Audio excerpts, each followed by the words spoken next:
And welcome back to Louisville. The Cardinals have just made their entrance. You're watching the ACC on ESPN. Nice steamy night. Temperature at 79 degrees. It's pretty humid. Rain not in the forecast tonight. Brian Kelly begins his 30th season as a head coach, his 10th at Notre Dame, and he is with Maria Taylor. Hi, Maria. All right, Coach, you said that this team should look disciplined and mature in tonight's game. How can that manifest itself when this kickoff happens? Well, you know, taking care of the football, no stupid penalties, don't give up big plays. And, you know, we've been here before. You know, we've got some young players, certainly. We've lost some really good players, but everybody does in college football. So, but again, you know, control the elements. This is a great crowd here, a lot of emotion, but control emotionally what you can control and eliminate the distractions. We should be fine. All right, thanks for your time. Thanks, Maria. Kelly and the Irish always used to taking everybody's best shot when they go on the road. And for Scott Satterfield, who was part of 3 national championships in the FCS at Appalachian State, been winning Sun Belt conferences in recent years, going to bowl games, excited to take this team to the field for the first time. Wasn't the first choice. They looked at Jeff Brom, hope he would come back here from Purdue. But boy, it's hard not to be impressed by him. Very impressed with our meeting with he and his entire staff. Just a refreshing approach in what they're trying to build here, and it's going to take time from where they were to where they're trying to go, but I personally, I don't know if he's first, second, third, fourth choice. I just like what I saw and impressed with the entire building yesterday that we had a chance to visit with. Here's Jawan Pass. They call him Puma Pass, the junior quarterback who struggled at times last year and had a rough go with Bobby Petrino, hoping that a fresh start will bring him fresh confidence and better protection. Ian Book, you accept him to take a step forward this year. I do, and I think it's because, you know, last year, don't get me wrong, he had great knowledge of the offense, but like any quarterback, you get some game reps, you go into an off season, you get a chance to self-scout, you get a chance to work on some small things, like little things like he's undersized, so he has to work in the pocket, show athletic ability, not get out, but stay in the pocket, find those throwing lanes, continuing to understand in their RPO game, run-pass option, where to go with the ball. So I think you'll see quick decisions tonight and a veteran quarterback with great poise. And Book will get the football momentarily. The Irish won the toss and elected to receive. So Blanton Creaky, the veteran kicker from Louisville, to boot it away. And that Louisville defense looking for immediate improvement. They were gashed, as we said, repeatedly last year. Jafar Armstrong, Herman Williams are back deep for the Irish. Long anticipated night in this city that sits 4 hours due south of the Notre Dame campus.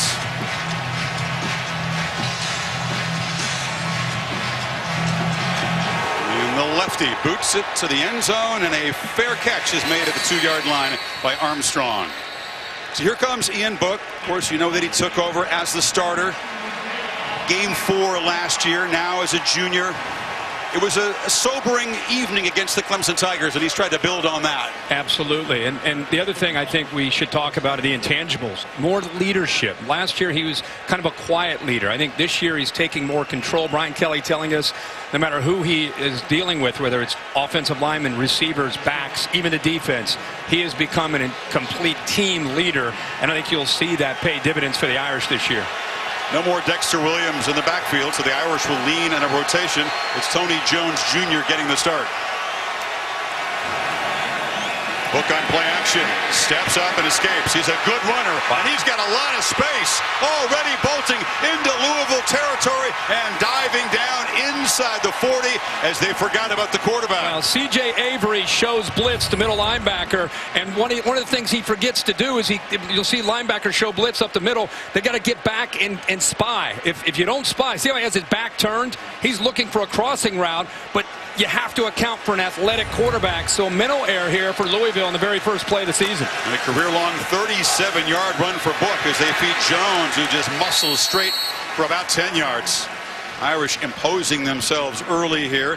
All 5 offensive linemen here began as tackles. Banks, Patterson, Kramer have moved inside. It's a good bunch. Sure is. Aaron Banks, I think, provides that power. I'm going to see if Chase Claypool is ready to become the guy with Miles Boykin moving on. We'll see a lot of backs. Jafar Armstrong is a running back that can also play receiver. And Fink is outstanding, number 10. It's a 2-back look, and Armstrong gets the handle, and he's going to bang forward for a first down inside the 25. Louisville's defense doesn't lack individual talent, Kirk, but they just lack cohesion and chemistry and effort at times last year. Yeah, G.G. Robinson, 94, is the guy that's got to make plays up front. C.J. Avery and Dorian Etheridge, both in the middle, are going to have to make a lot of tackles with the way they build this defense. Russ Yeast, the leader, moves from corner to safety because they play so much man-to-man on the slot. They moved him there to provide leadership, be the quarterback of that secondary. Irish should move half the field in 3 plays, and now Book flips it underneath to Armstrong, who breaks a tackle and muscles down for a 1st and goal. Well, when you have a crosser like this, it requires communication, and a defense that's going to have their head on a swivel. Watch the defense, and nobody accounts for him. You got linebackers dropping, nobody even picks him up, and then you can see the speed from Armstrong as he gets around the corner, and just like that, Notre Dame, after 4 plays, they've already gone 67 yards inside the 10-yard line. Armstrong running right, lowers his shoulder down inside the 5. Something to watch tonight. Chris, you touched on it. Louisville struggled in their last 5 games, allowing over 50 points a game, but they were bad versus the run all year. Over 303 yards per game on the ground in conference play. Dead last in the ACC. That's an area they're very concerned about facing Notre Dame. And you can see the domination in the trenches right now for the Irish. Jameer Smith takes his turn, reaches for the goal line, touchdown, Irish, as they take the opening kickoff 75 yards with very little effort. Yeah, that time there was actually a defender there. He was there, but he got run through. Tavarius Peterson, 29, actually does a good job of getting penetration. He hits him right there, but he's unable to withstand the power as he goes right through him and into the end zone. They're taking a peek just to make sure he crossed the plane. Yeah, his knee didn't touch. He was stretching, and did the ball break the plane before the thigh hit? Right? Close. I think the nose of the football was across. And so the Irish begin the season in dominant fashion. And Jonathan Dorr, the kicker, who is one of the question marks here this year. He's struggled at times in camp. No problem with that PAT. 6 plays, 75 yards, 5 of the 6 plays on the ground for Brian Kelly. He's got to be excited with the way this thing started.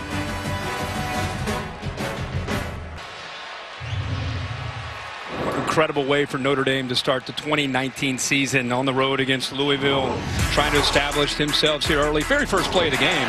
Ian Book drops back to throw. He sees the linebackers clear out, picks up 37 yards. That kind of set the tone for the opening drive. Really, it's the line of scrimmage. That was the only pass of the first drive. Really, Chris, is more about the line of scrimmage and running the football. And the first career touchdown for the sophomore from North Carolina, Jameer Smith. So, Jawan pass in the Louisville offense, as they did so often last year, playing catch-up from the start against a pretty stout Notre Dame defense. Ball booted away by Dorr. And at the goal line, stepping in front, Hassan Hall. There was some confusion. Now he's trying to make something of nothing, and the Irish coverage team will swarm him at the 11. So now poor field position for Puma Pass. Out of high school, Notre Dame offered him. Everybody wanted this guy. He was a blue-chip player.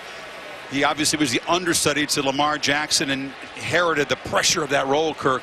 Can he take leaps and bounds this year under the new coaching staff? Well, he's going to have to try. 6'4", 240. Last year, he was a starter, but in the second week of the season, he was replaced by Malik Cunningham, and it was kind of a back and forth the rest of the year. I think it really affected his confidence and belief in himself, and another player that this new staff had to try to bring back up to try to get himself to believe that he can be the quarterback and leader of this team.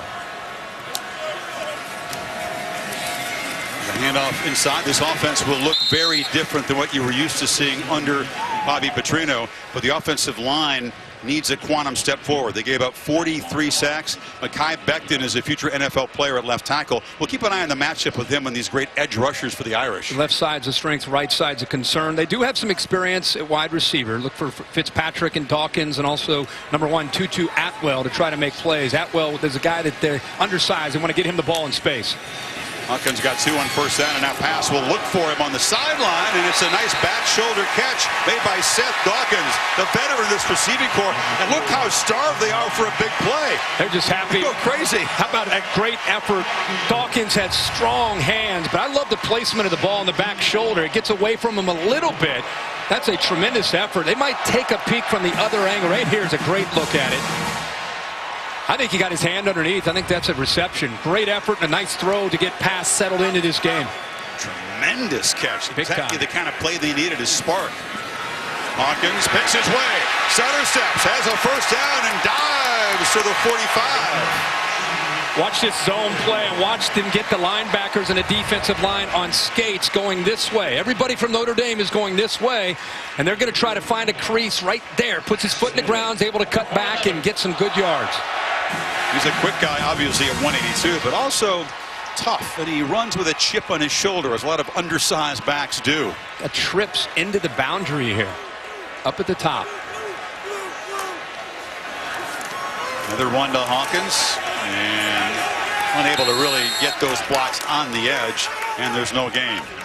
Here's the Irish defense, and you look at guys like Julian Okwara and Khalid Kareem, Dalen Hayes. That's formidable. Yeah, they've got some great players in depth up front. The real question is at linebacker. They lose Drew Tranquil and Tavon Coney, two leaders. Back end has some experience. Elliott Gilman, both those guys at safety. And Troy Pride takes over for Julian Love into the boundary to be their top corner. Pass flushed.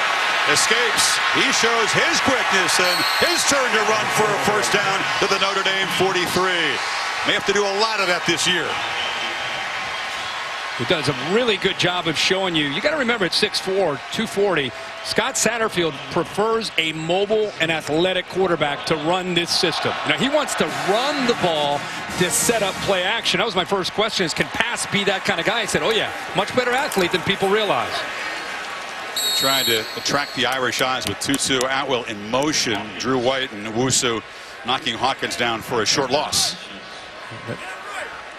We talked about the battle of the line of scrimmage on the other side favoring Notre Dame. On paper, you would think, of course, that does on this side of the ball as well with some of the gifted players that they have. That's why Louisville's got to do a good job of trying to tire them out, trying to run sideline to sideline and some quick passes. Play action, and immediately passes flushed, retreating, and just heaves it to the bench. No receiver in the area as Owusu Koromoa came after him. See if they huddle up. Yeah, the big question is, did he get outside of the tackle box? And I think the answer is yes. And then it's a matter of, did it get across the line of scrimmage? You can see where the tackle box would be right about there. Can he get to the hash? I think he got outside of the tackle box and is clean. Benefit the doubt given. He had no intention of trying to complete that. The play was in trouble from the start. And speaking of being in trouble from the start, against this defensive line, this is what you want to avoid, is 3rd and long. Oh, they caught him there. Okwara. That's a great matchup. Okwara against Becton, number 73. Both those guys will be playing on Sundays, and this is those matchups on the edge where you can make some money. You can get on Mel Kiper's Offside. highlight tape. Defense, number 42, 5-yard penalty, still. Yeah, that previous play, what we didn't mention is Owusu getting in. The coaches warned us because we haven't seen a lot of him. They said, watch 6, how twitchy and athletic he is. But clearly, Okwara up at the top trying to get a quick jump and gives Louisville a much better chance now. A little bit more manageable on 3rd down. He needs 7. Option look. Pass escapes. Shows his strength as a runner. Finally knocked out inside the 30, but he's twice moved the sticks with his feet. Well, this a good job of making a quick decision. Reads the defender. Hayes on the outside, goes outside. Now he just has to avoid the penetration from Kareem. And again, go back to his athletic ability, allowed him to get around 53. And once he did that, because Hayes went quickly to the pitchman, there's nobody in the alley, and he has the speed to pick up the first down there on 3rd and 7. Yeah, 3rd down runs of 11 and now 13 yards. Now they flip it in the flat, and the catch is made on the edge. It's Marshawn Ford, an ex-halfback. They'll move him around as kind of an H-back. Pretty good blocker, too. This gives you an idea what Satterfield wants to do with this offense. He is trying to read the outside man. Go ahead and with pass and what he tries to do. Watch the outside man commit down. He's reading him, and because the corner Pride came down to the quarterback, it's just an option. Just pitches it out and gives it. If he stays wide, he runs the football. Hawkins picks his way to the corner, sprinting inside the 10 of the Cardinals are marching 1st and goal. Boy, they are going back into the boundary with some success. We talked about the mismatch maybe up front, but they're running zone plays, not man-to-man blocking or gap scheme. Just getting those big talented defensive linemen who slanted into the boundary and just pushing them and relying on the back's vision and experience and explosiveness to find a crease and hit it. Yards in chunks, 15 there. Sets him up at the 6. Hawkins picks his way, and he will run into a wall of white jerseys. Now the question is, this has been such an incredible opening drive for Louisville. Can you close the deal? You get inside this 10-yard line against Notre Dame, and that offense, they cannot afford to settle for field goals on a drive like this. They need touchdowns. Satterfield calls the plays. He's done so for 17 seasons. Big part of the Appalachian State success was this guy calling plays, and we'll talk about the shocker in the big house that he was a part of. I think you got to roll pass out. You cannot continue to work up the middle. There you go. Pass is rolling, and he'll roll untouched to the end zone, and Louisville answers.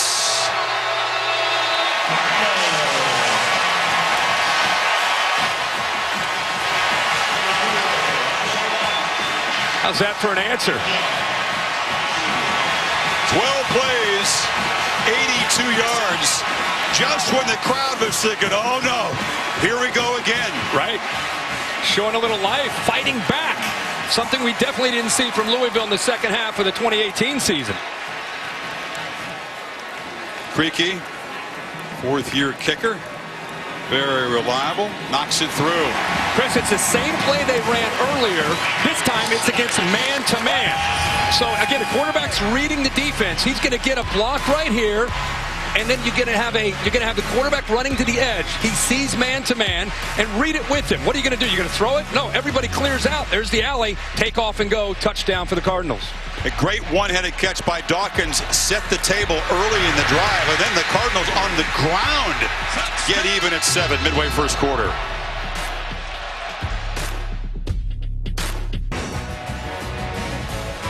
Nearby Churchill Downs, Notre Dame's Four Horsemen recreated. Those guys are a little overweight for jockeys, but fans get a chance to take some pictures, and the most famous racetrack anywhere is just a short drive away from this football stadium. Beautiful. Get you excited about the first week in May already? Oh, man, I can't wait. Love it. Every year. Well, the local long shots have answered. They had 4 plays in that touchdown drive, runs of longer than 10 yards. Pass, taking it in. Creaky's kick is short and returnable. Moving ahead is Williams, and he's hit hard. That's a pumped-up coverage team for Louisville. Book and the offense moved effortlessly for a touchdown of the first possession. Now go back to work. Chris, watch this effort here. And again, it's a small thing. To me, it's not when you're trying to change a culture. Watch the man who makes the tackle right there. Blows up the block and then blows up the ball carrier or the returner. That is a great job, and he'll be celebrating right there. Blocks, takes on the block, and then makes the tackle. That is an example of what the Coach Satterfield and his staff are trying to use as examples to get this team to realize what they're capable of doing. Tabarius Peterson, backup defensive lineman, covering the kick with speed down there. Now they bring a blitz off the blind side, but Brook has pass tipped at the line and falls to the turf. Brian Brown is the 4th defensive coordinator here. In the last 4 years, he came from Appalachian State with Satterfield. He had good defenses there, by the way. He sure did. Undersized, but very fast. Chris, you're exactly right. Up front, looked like the nose guard who was slanting that time. Looked like Goldwire might have gotten his 90, might have gotten his hand up there to knock that down. That's one way to try to slow down an accurate passer. Book lofts it far side and over the head of Chase Claypool. It's hard to do that at 6'5", covered by Chandler Jones. It's third down. Yeah, but if you saw, Ian Book made that throw. He tried to go high to Claypool, who has great length and great catch radius, but he got pressure. They are coming after him. The defensive coordinator, Brian Brown, who you get a look at right there, dialed it up, and as soon as he released the ball, he felt pressure down low at his knees. I think it affected the accuracy. Crowd is alive and on their feet. I don't think this stadium has been like this since Lamar Jackson played here.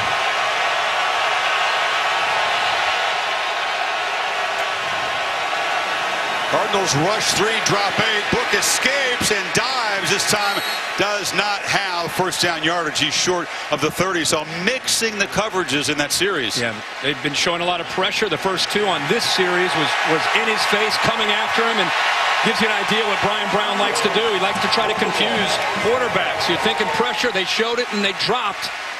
And I think Ian Book caught off a little bit off guard, and they didn't have an opportunity to convert, and he had to try to pick it up with his feet. Jay Bramlett is a freshman from Tuscaloosa, kicking a question mark, punting and place kicking for the Irish. Little shaky in the spring, and the first time for Bramlett. He gets a pretty good boot away. And fair catch made at the 25-yard line by Jay Burns, who's one of the best in the country returning punts. So the Cardinals, second possession coming up, tied 7. You know how rare it was for the Louisville defense to force a 3-and-out? It had 3, last 4 games combined? Last 4 games last year, and already 1 this year. Pass retreats and fires into the bench. Penetration quickly by the pass rush. Maria? Well, Chris, we've already seen Juwan pass with 1 touchdown rush, and I talked to Quincy Avery, who's been his quarterback's coach since high school, and he said the biggest difference his coaching staff has made is it's refreshed him. He has a new confidence, and quarterback's coach Frank Ponce said when he looked at Juwan pass in the locker room, it's the first time in his eyes he felt like he was ready to go out and play football, and he's smiling on the sidelines, talking to his teammates. His entire demeanor has changed from a season ago, I'm told. I also think not running Lamar Jackson's offense helps. You know, that's a big shadow to be the next guy. The handoff, and Hawkins is swallowed up. Lamar Jackson, by the way, extremely supportive as Paz struggled last year. Benched against Indiana State and Western Kentucky. And by the end of the year, he was as low as you can get in terms of quarterback confidence. That's what they had to try to rebuild when Satterfield came in. Positive start, but now it's another third and long. I thought it was interesting for a guy that was so down. They put him intentionally on some of the leadership groups that they really emphasized to try to pull some of that leadership and confidence out of him. Irish are very eager, and again, they've come across the line. Offside. Defense. Number 53. 5-yard penalty. Same thing as last time. It's 3rd and long. Now you go to 3rd and 5, and you give Pass a much better chance. Changes the play call, too. Some is the other end. Khalid Kareem. Kind of mistakes that Kelly saw all these other teams make and was hoping his team would avoid on their opening night. Just a mental error again on that Irish defensive front. Veteran group. Remember, they've been working the edge with that option, that read look for Pass where he can run it or throw it depending on how the defense responds.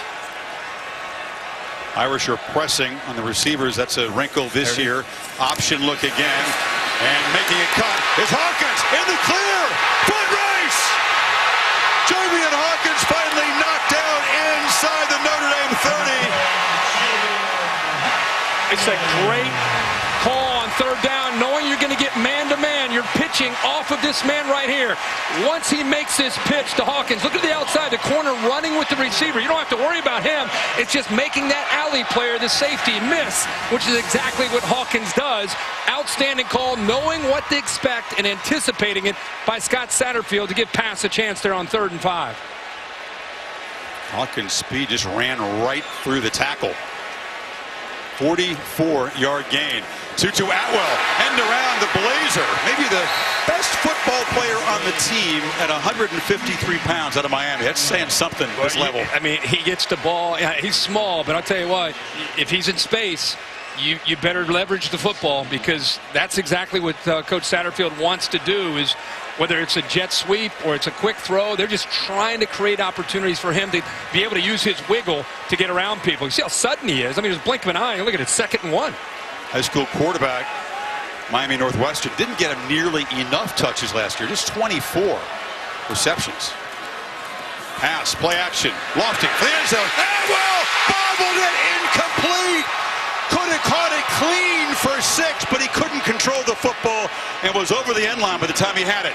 Oh, this could not have been executed any better by Pass. In rhythm, perfect throw over the defensive player, and he's just unable to hold on to it. And it's just one of those things. You throw that 10 times, he catches it 9 out of 10. Just took his eye off the ball just for a second. Owusu, who's a big outside linebacker, kind of a hybrid guy. Well, maybe, who knows? Maybe he was. That's definitely worth another look. Did he?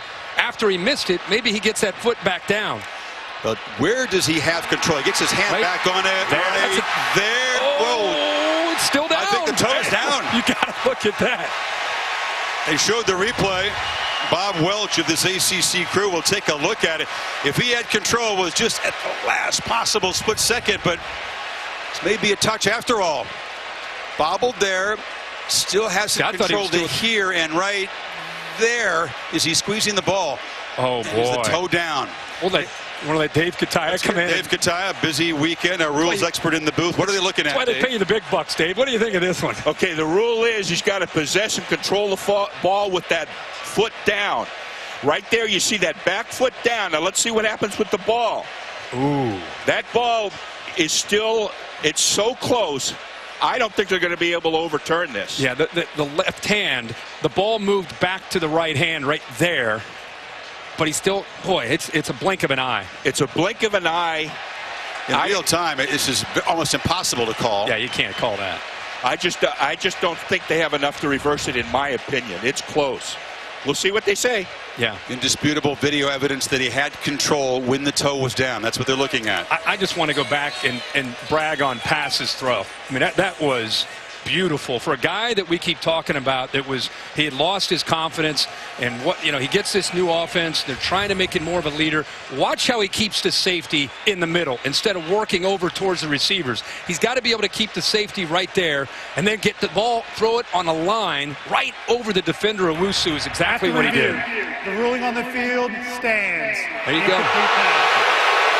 So not confirmed, but stands. It'll be 3rd and 1. And I think what Dave said is exactly right. I mean, it was a blink of an eye, and because the ball moved from his left hand back to his right, even though he had his toe down, I just don't know if for even the replay booth to slow it down frame by frame, if you could be able to say that he definitely had possession as he had a toe down. You can't. It has to be in real time. Right. You can't slow it down frame by frame. Okay, good. Good stuff, Dave. Atwell, unfortunate for him because he's a sure-handed guy, and that was an opportunity to make a monster play. Drive alive still, though, at 3rd and 1. It's Atwell in motion. They feed. Oh, pass keeps it. It takes off. And will score for a second time untouched.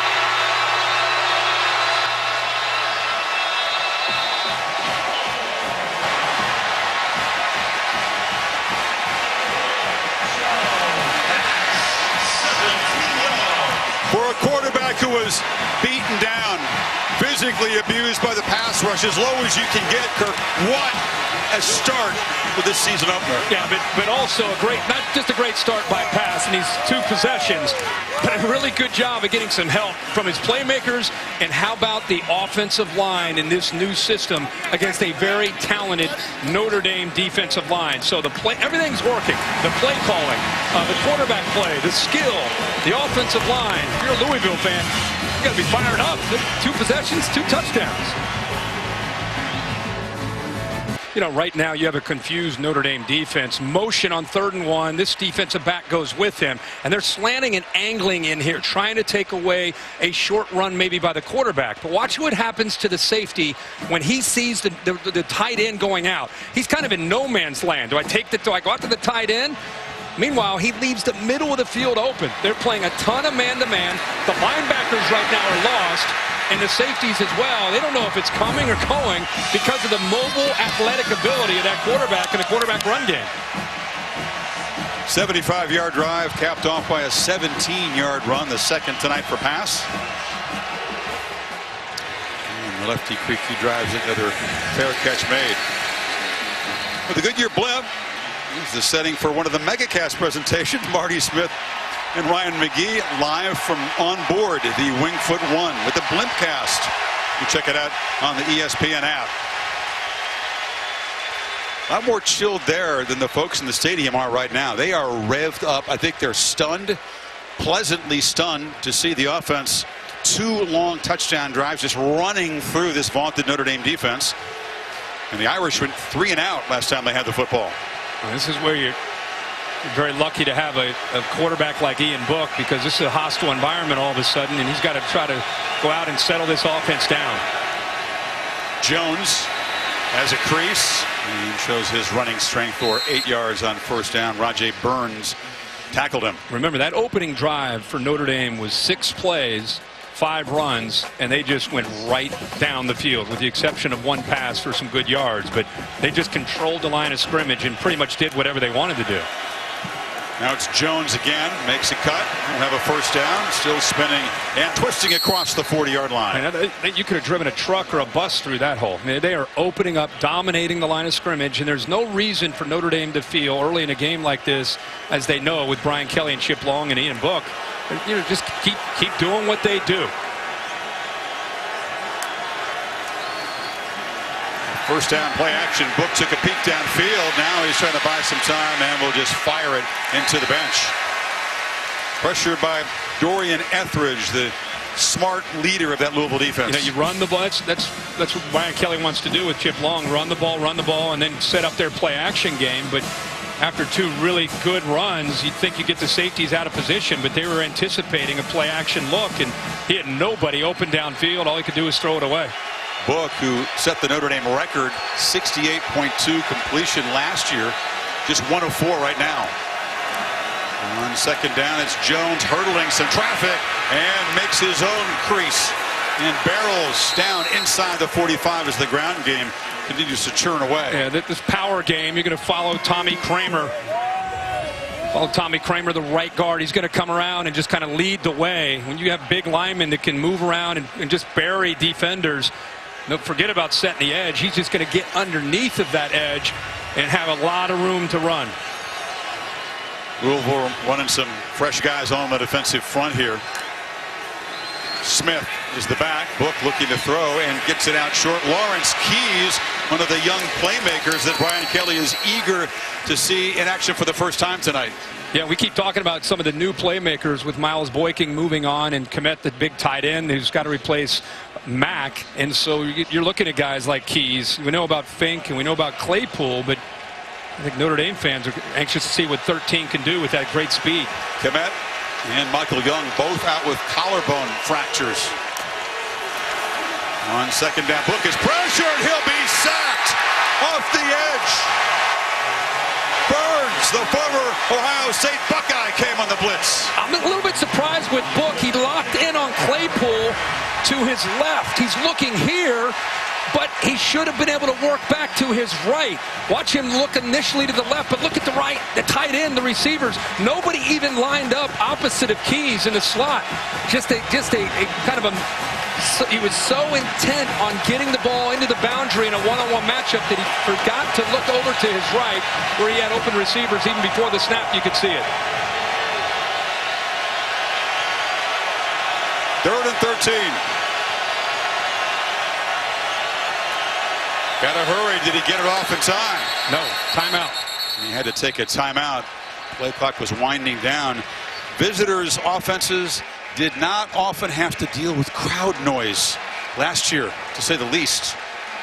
It's a defense, Kirk, that had 11 sacks all of last year. That was a rare thing, what we just saw. And you wonder, if you're calling plays, Chip Long and Brian Kelly combining, why are you going away from the running game at all? They haven't come close to stopping the running game. There's a first down throw there that kind of broke the rhythm a little bit. Yeah, I mean, I think they have 10 carries, 93 yards. You're averaging 9 yards a carry running the football. But as soon as they tried to mix in play action, it seems like they got behind the sticks, and they're playing a little bit of catch-up on this series. But now they're 3rd and long. You're Louisville. You got to keep trying to mix the looks up. You know, they've been blitzing. Looks like rushing 3 and dropping 8 now. Trying to keep all eyes on the football in case there's a short throw. They don't want to give any yards up after the catch. There's only 3 guys within 12 yards of the line of scrimmage. Handoff inside, and there's a busted tackle. But Tony Jones is going down the sidelines, and he'll be shoved out at the 10. They may not need to throw the football tonight. Well, they had 3 down, and they were showing that they're dropping 8. I mean, they were way back. Watch the linemen. They come off the ball. They have nobody to block. I mean, it wasn't 3rd and 20. It was 3rd and 13, and linemen are 10, 15 yards downfield before they got to pick anybody up.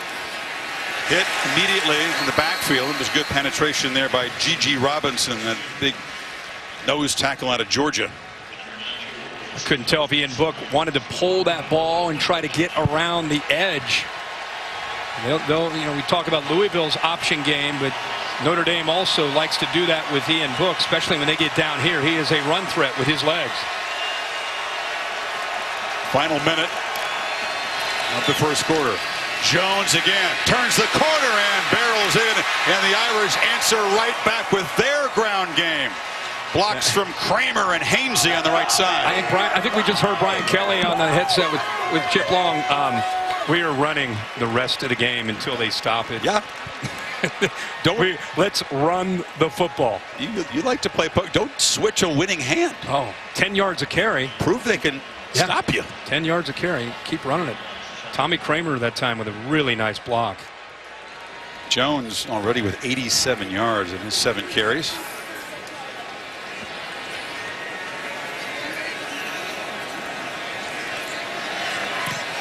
And Dorr ties the game. We've had 4 long touchdown drives, 2 by each team. All of them really using the ground game. Watch the right side of the offensive line.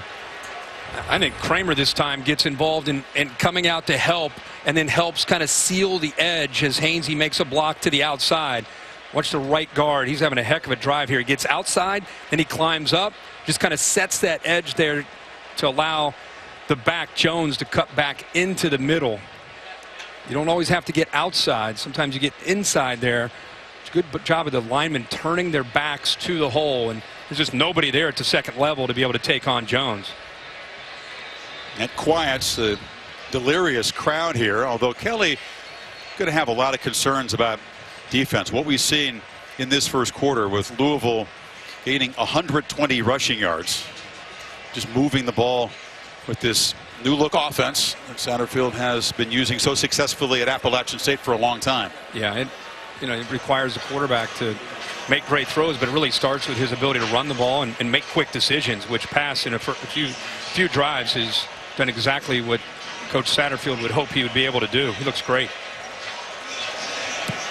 Dorr's boot will push Hassan Hall to the end zone, and with a moment's hesitation, he'll bring it out. And he is hammered across the 25-yard line. It's a good special teams tackle there by Owusu. Saturday, college football doubleheader on ABC and the ESPN app. 2 really good ones. Number 1 Clemson hosting Texas A&M, Dabo and Jimbo in Death Valley at 3:30 Eastern. Then LSU taking on Texas, a top 10 matchup in Austin. Longhorns with some serious running back injury concerns. Yeah, There'll be a lot on Sam Ehlinger's plate. And Sam not only throwing, but obviously running. And how about Joe Burrow? Looked outstanding. And he comes in with a lot of confidence. I think he had 5 touchdown passes in the opening game. Got to hurry here, and they will have to spend a timeout. The play clock was at 2. We've seen a lot of that early in the season. Potential delay of games, timeouts taken off a stoppage of play. Week 1, my friend. I get it. Hey, listen, this team has executed pretty well in week 1. No penalties yet for Louisville. Discipline, attention to detail, accountability, all the words that new coaches throw around when they inherit a losing situation. And it's been a promising start for them. They got work to do on the defensive side. That's obvious. The pass looks like a different quarterback. Sure does. He seems to really pick this offense up. And I knew he could throw the ball. I wondered how he would fit in running the football, and obviously showing us and the coaches a lot throughout the summer. He's doing a great job here in these first couple series. He's going to roll out. He's got some space, but he flips it short, and it's dropped. Trying to get a crossing route there, and it's incomplete. Malik Cunningham was their leading rusher last year, the backup quarterback who's out injured, hurt himself in camp, and he's another electric type ball carrier from the quarterback position. Absolutely. He could play a role in this offense. He could as the season goes on. I think tonight he might be more of an emergency role. I think Notre Dame trying to make some adjustments with Clark Lee. They're moving in different personnel at linebacker right now. Shane Simon is in the game along with Drew White at linebacker. See if they continue to play a ton of man-to-man the way they have these first 2 possessions where they drop the zone. Quarterback keeper again. Gets a block from Atwell and an excellent tackle on the edge made by Sean Crawford, who sat out with an Achilles injury last year, part of a very good group of Irish safeties.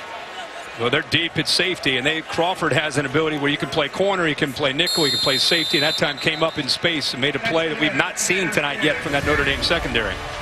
Offenses going up and down the field, 14 apiece at the end of 1. It'll be 3rd and long to begin the second quarter. set for quarter 2. ESPN College Football Primetime presented by Capital One. These teams combining for 260 rushing yards in the first quarter. Louisville was a disaster on 3rd down last year, but made all 3 conversions so far tonight. They need 8. Well, if I'm pass, I'm looking back into the boundary in the slot, looking for Dawkins right here. He's looking instead to the flat, an inaccurate pass in front of Javian Hawkins. So yeah, they showed blitz, fell out of it, and Lamb was able to get out there. Even if they completed that play didn't have much of a chance at all. So Mason King, 4th-year punter, is out there. And you're going to see Chris Fink for the Irish. Got a number of return options. They send out the reliable grad from Dayton. King very often boot him high, forces a lot of fair catches.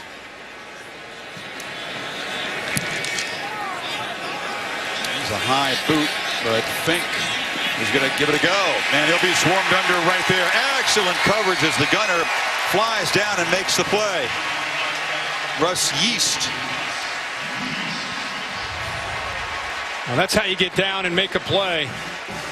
Fink has a chance. If you give him room, he can get around you. But Yeast, who starts, we mentioned he was a corner last year, moved to safety, very comfortable making a tackle. Love to see when starters get involved in special teams, and he just outworked the blocker to try to get around him and made the play.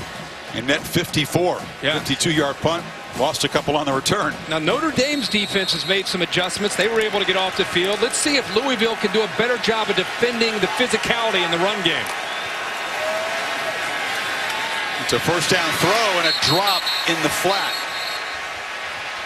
Karen Williams came out of the backfield and couldn't hang on. So when they've tried to throw on first down, it hasn't been successful.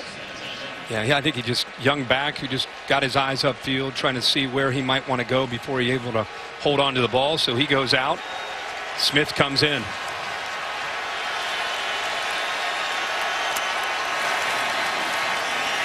And Smith has it, and he hammers straight ahead. I think the forward pass, he put that on the shelf for a while. I mean, they're gaining 10, 12 yards a carry. Yeah, that's what I'm saying. I mean, they're going to continue to run, and eventually what they're going to try to do is get Louisville to overcommit. Then they can look for the big play downfield. But for now, they're just looking to use these linemen. That time they had the right guard and the right tackle pull around, and there's such big bodies. Remember, this is an undersized front from Louisville, and these backs are hiding behind those big shoulders of those linemen.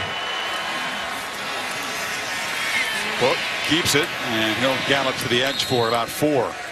That's just to remind them, 12 is going to pull it once in a while. It's like old Andrew Luck at Stanford when he, every once in a while, would just do enough to remind you that he can keep it and pull it and pick up 10 or 15 yards. Book's the same way. It's to keep the edge of the defense off of collapsing down on the backs. They gained almost 400 rushing yards last year before you factor in the sacks and scored 4 touchdowns. 2nd and 7. Book straight back, fires sidelines, and the catch is made by McKinley, and he's knocked out on the far sidelines. Good size, 6'2", 220. They're sitting back. Louisville just sitting back, fearful of these receivers potentially going by them. Actually lost his footing there and made it pretty easy. Pretty easy for Ian Book, kind of pitch and catch when you're dropping back at 8 yards and giving them those underneath throws. Louisville just feels like they're trying to keep the ball in front of them, don't they? Book again, scrambling around. He'll be sacked for a loss of 4 on first down. 2nd sack tonight. Well, that time they showed blitz and actually brought the linebacker, Etheridge, 17, comes up the middle. You could see the surge from the middle of that offensive line. That's what forced Book to have to get outside. It's one thing to get pressure on the edges. Quarterback can step up, climb in the pocket. When that pressure comes up the middle, Book's trying to get out. Louisville does a nice job that time, mixing it up. 2nd and 14, a play action throw across the middle, and going back is Claypool. Nice hands catch, and it's a first down inside the Louisville 45. Yeah, we keep talking about Claypool with his catch radius 6'5". what he can do with Boykin moving on, Miles Boykin moving on. He becomes that go-to receiver into the boundaries. Got to win one-on-one for them and be able to go up and make plays. That time goes in on a slant and makes a nice catch, nice adjustment to the ball behind him. Smith running left. Yeah, he had a tremendous camp. Chase Claypool really could not be contained by the Irish defense, and that's why there's such optimism that he's going to have a monster senior season. Had 50 catches last year. Yeah, they really leaned on him, knowing that you know they've lost some people, and it's time for him to take that next step. Really grew up a basketball player, growing up in Canada. That was his sport. Still learning the game. And Chip Long said, as you said, Chris, had a great camp and starting to kind of pick up some of the nuances of the position. We'll rotate backs, and Sibo Flemister is now to the left of Book. Goes out in the flat. Book fires short. And just sitting down on the route and making a short catch is Claypool. Big body, easy to box out a guy. Sure, big. Yeah, it's great. Quarterbacks love throwing to hoops player, he said, right? Yeah, so. yeah. Quarterbacks love throwing to big bodies like that because it's for they can forgive you with that catch radius if you throw it like the one he threw behind him. Claypool adjusted to it, but they were not able to pick up the first down, so it's up to 3rd and 2 here. Jones is back in the game.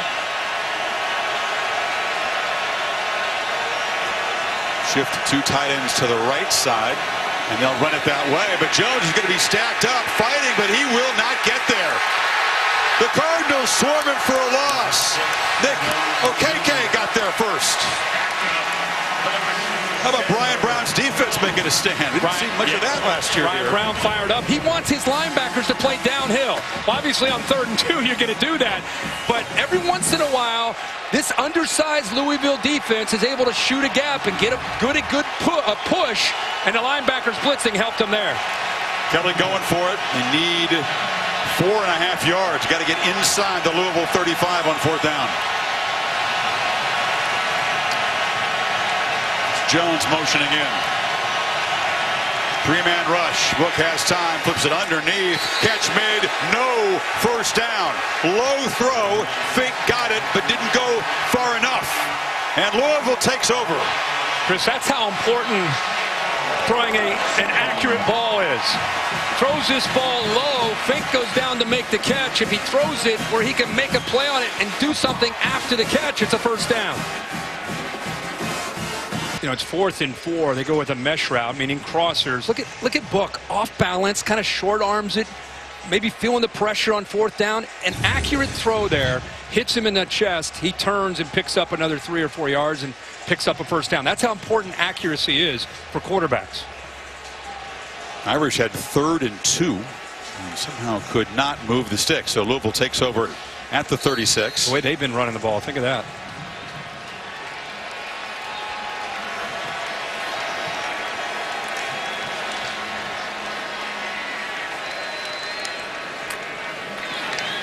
Pass straight back, pressured, and delivers a looping throw that's over the head of Tutu Atwell. They got a one-on-one matchup, but just enough pressure to make an off-target throw. See, I think when they had their success, they were working the edges of the Notre Dame defense. They were moving pass around, giving him some options to run and to throw. If I'm Coach Satterfield, I'd get back into that groove, find that rhythm of giving past the edge of running where he's been dynamic, or if Notre Dame takes him away, you have the option to throw the ball. 2nd and 10. Hassan Hall breaks a tackle, and he busts it into Notre Dame territory. The Louisville ground game has been on fire. Well, here's a superstar freshman, Hamilton, right here playing free safety, coming in trying to make a play. But look how quickly Hawkins hits that hole, goes right by him with speed, or Hall rather, goes right by him with that speed. But 14, the true freshman, Hamilton, was there. I think he underestimated how quickly he was going to run downhill.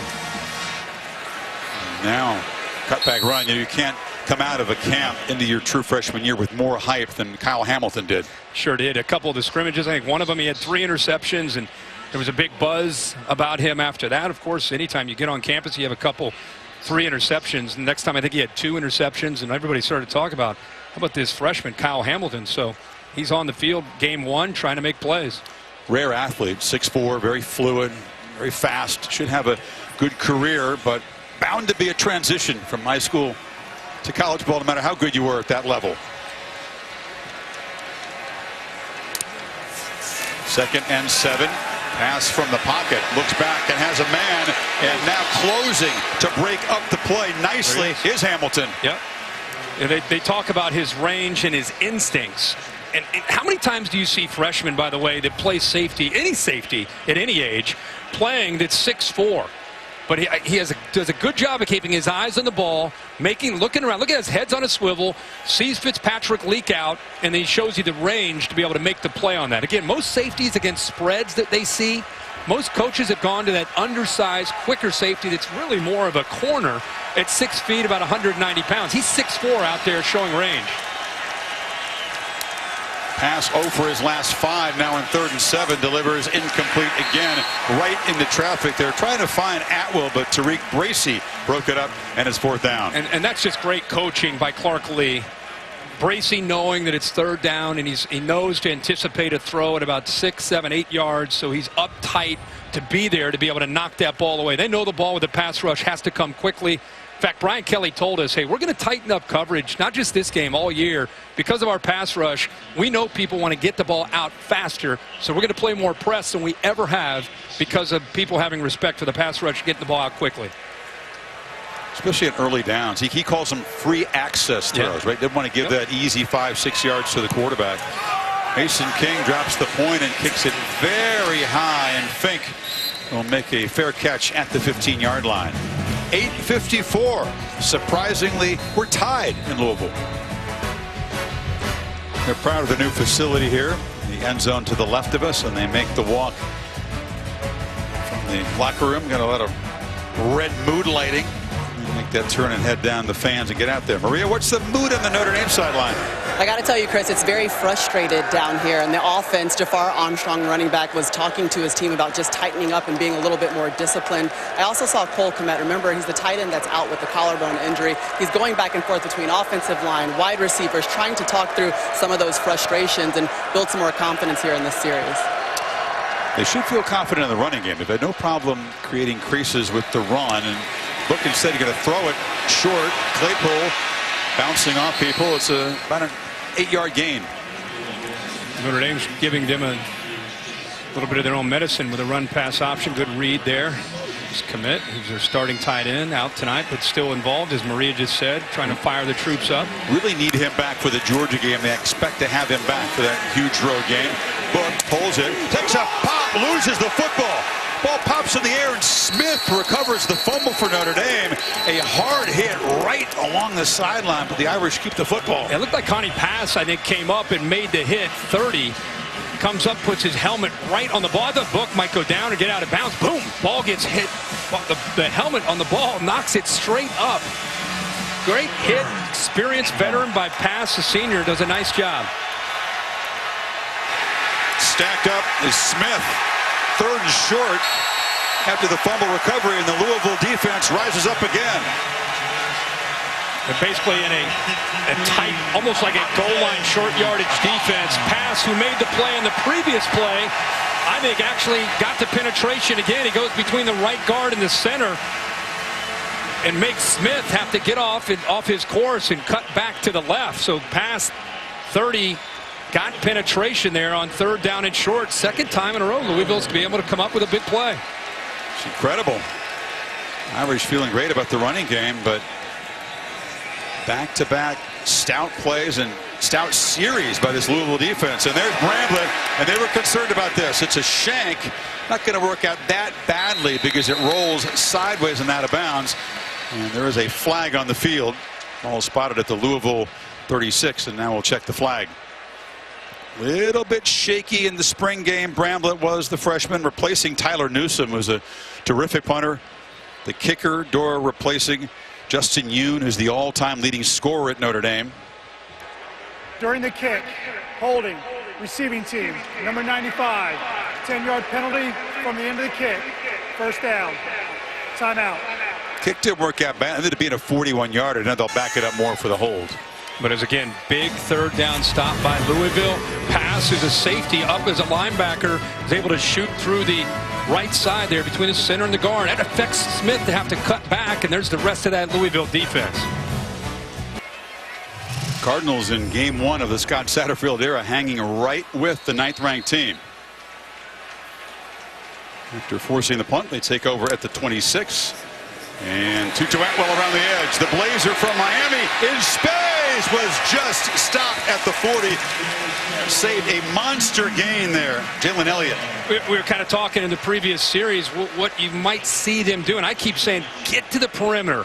Get the ball on the edge. Get your speed in space and force the Notre Dame secondary and the edge of this defense to have to make tackles. And if they do it for 4 quarters, so be it. But that is a great thing for them to go back to, whether it's pass on the edge or getting Tutu Atwell out there on the outside or quick passes on the edge. Comes in motion this time. Eyes go to him. A couple of flags down as Hawkins is dropped right at the line of scrimmage. Yeah, that's a chop block on Louisville. And spotted from 2 different angles by this ACC crew. The center locked up with a nose guard, and then left guard submarined him. It's TJ McCoy, number 59. Personal foul. Illegal chop block. Offense. Number 55 and 59. 15-yard penalty. First down. It's a kind of major penalty that this offense is going to have a hard time recovering from. There it is. Yep. They cut down Hinish. And right after a big play, this offense is predicated upon momentum and attacking, and they get a big play, and all of a sudden they're about to start to create some tempo, and boom, you go back 15 yards.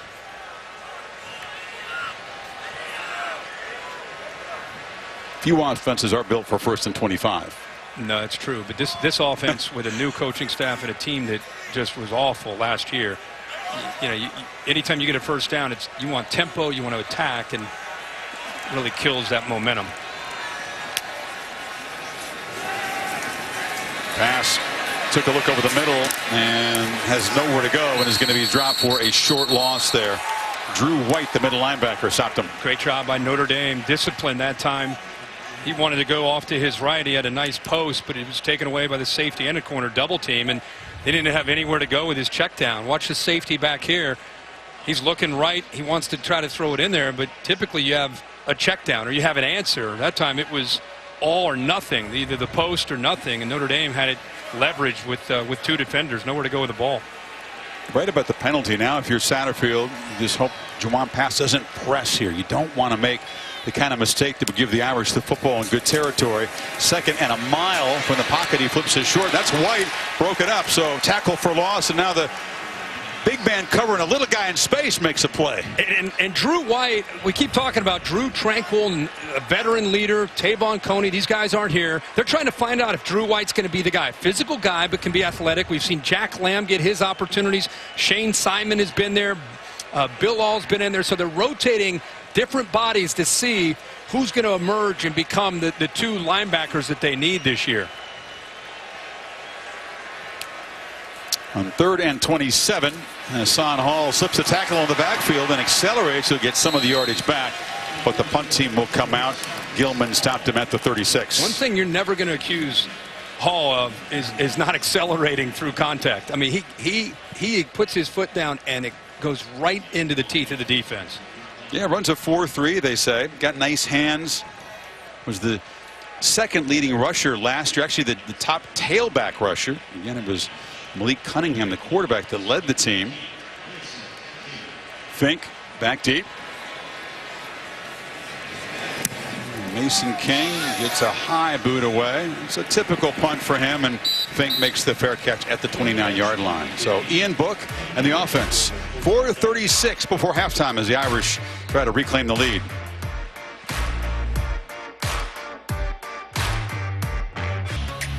You can find out what Marty and McGee are saying from their vantage point. The Goodyear Blimp cast on the ESPN app and ESPN3.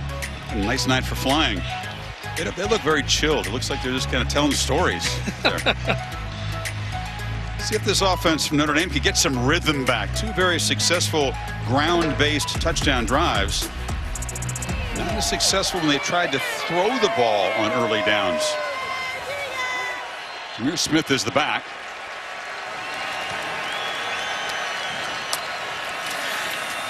And he's got it running right. And that's one of the better jobs they've done stopping a first down run. They were averaging over 9 yards a carry on first down, but G.G. Robinson made the tackle. Just watch this play by G.G. Robinson, nose guard, shows you his athletic ability, being able to get off of the block by Jarrett Patterson. Look at that. That's impressive. That's one of the benefits of being undersized, but having quickness, getting off of blocks, and being able to chase down a ball carrier. Smith again stopped. G.G., the son of Gerald, who played 8 years in the NFL, and he needs to cause havoc. They want him to cause havoc this year. This defense is built by Brian Brown, who's a defensive coordinator here at Louisville. The defensive line is supposed to not just cause havoc, eat up the offensive line. Don't let them, with movement, don't let them get up to the linebackers. The defense is built for the linebackers to make all the plays. Irish just 1 of 4 on third down, need 8. Book steps up, flushed out, and he'll be tackled. Not able to hang in the pocket, Kirk, and show that presence and make a play. Got run out of there, and Etheridge ran him down. They did a nice job of this time spying him. Etheridge is right here. Watch him clear and then come back. Now he's in position to be able to take Book down. Earlier in this game, we saw Book take off. Nobody was there. They had their backs to him. This time, great adjustment and awareness by the linebacker Etheridge on third down to realize Book is a threat and to take him away. This Louisville defense doing an excellent job on third and fourth down tonight.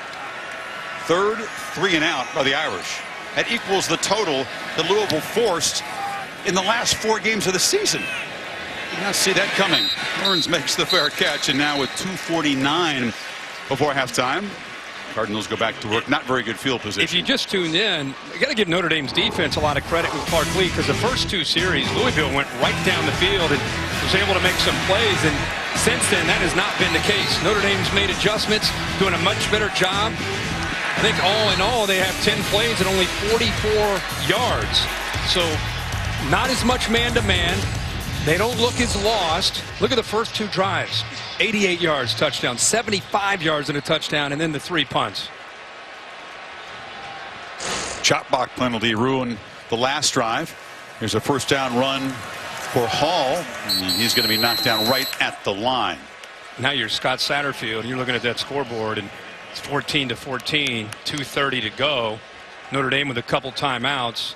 You're probably thinking there's nothing wrong with working a little clock here and trying to just kind of be okay with it to be 14-14 at half. I agree. They'll get the football to begin the second half, and I think they'd be thrilled to be even at the break.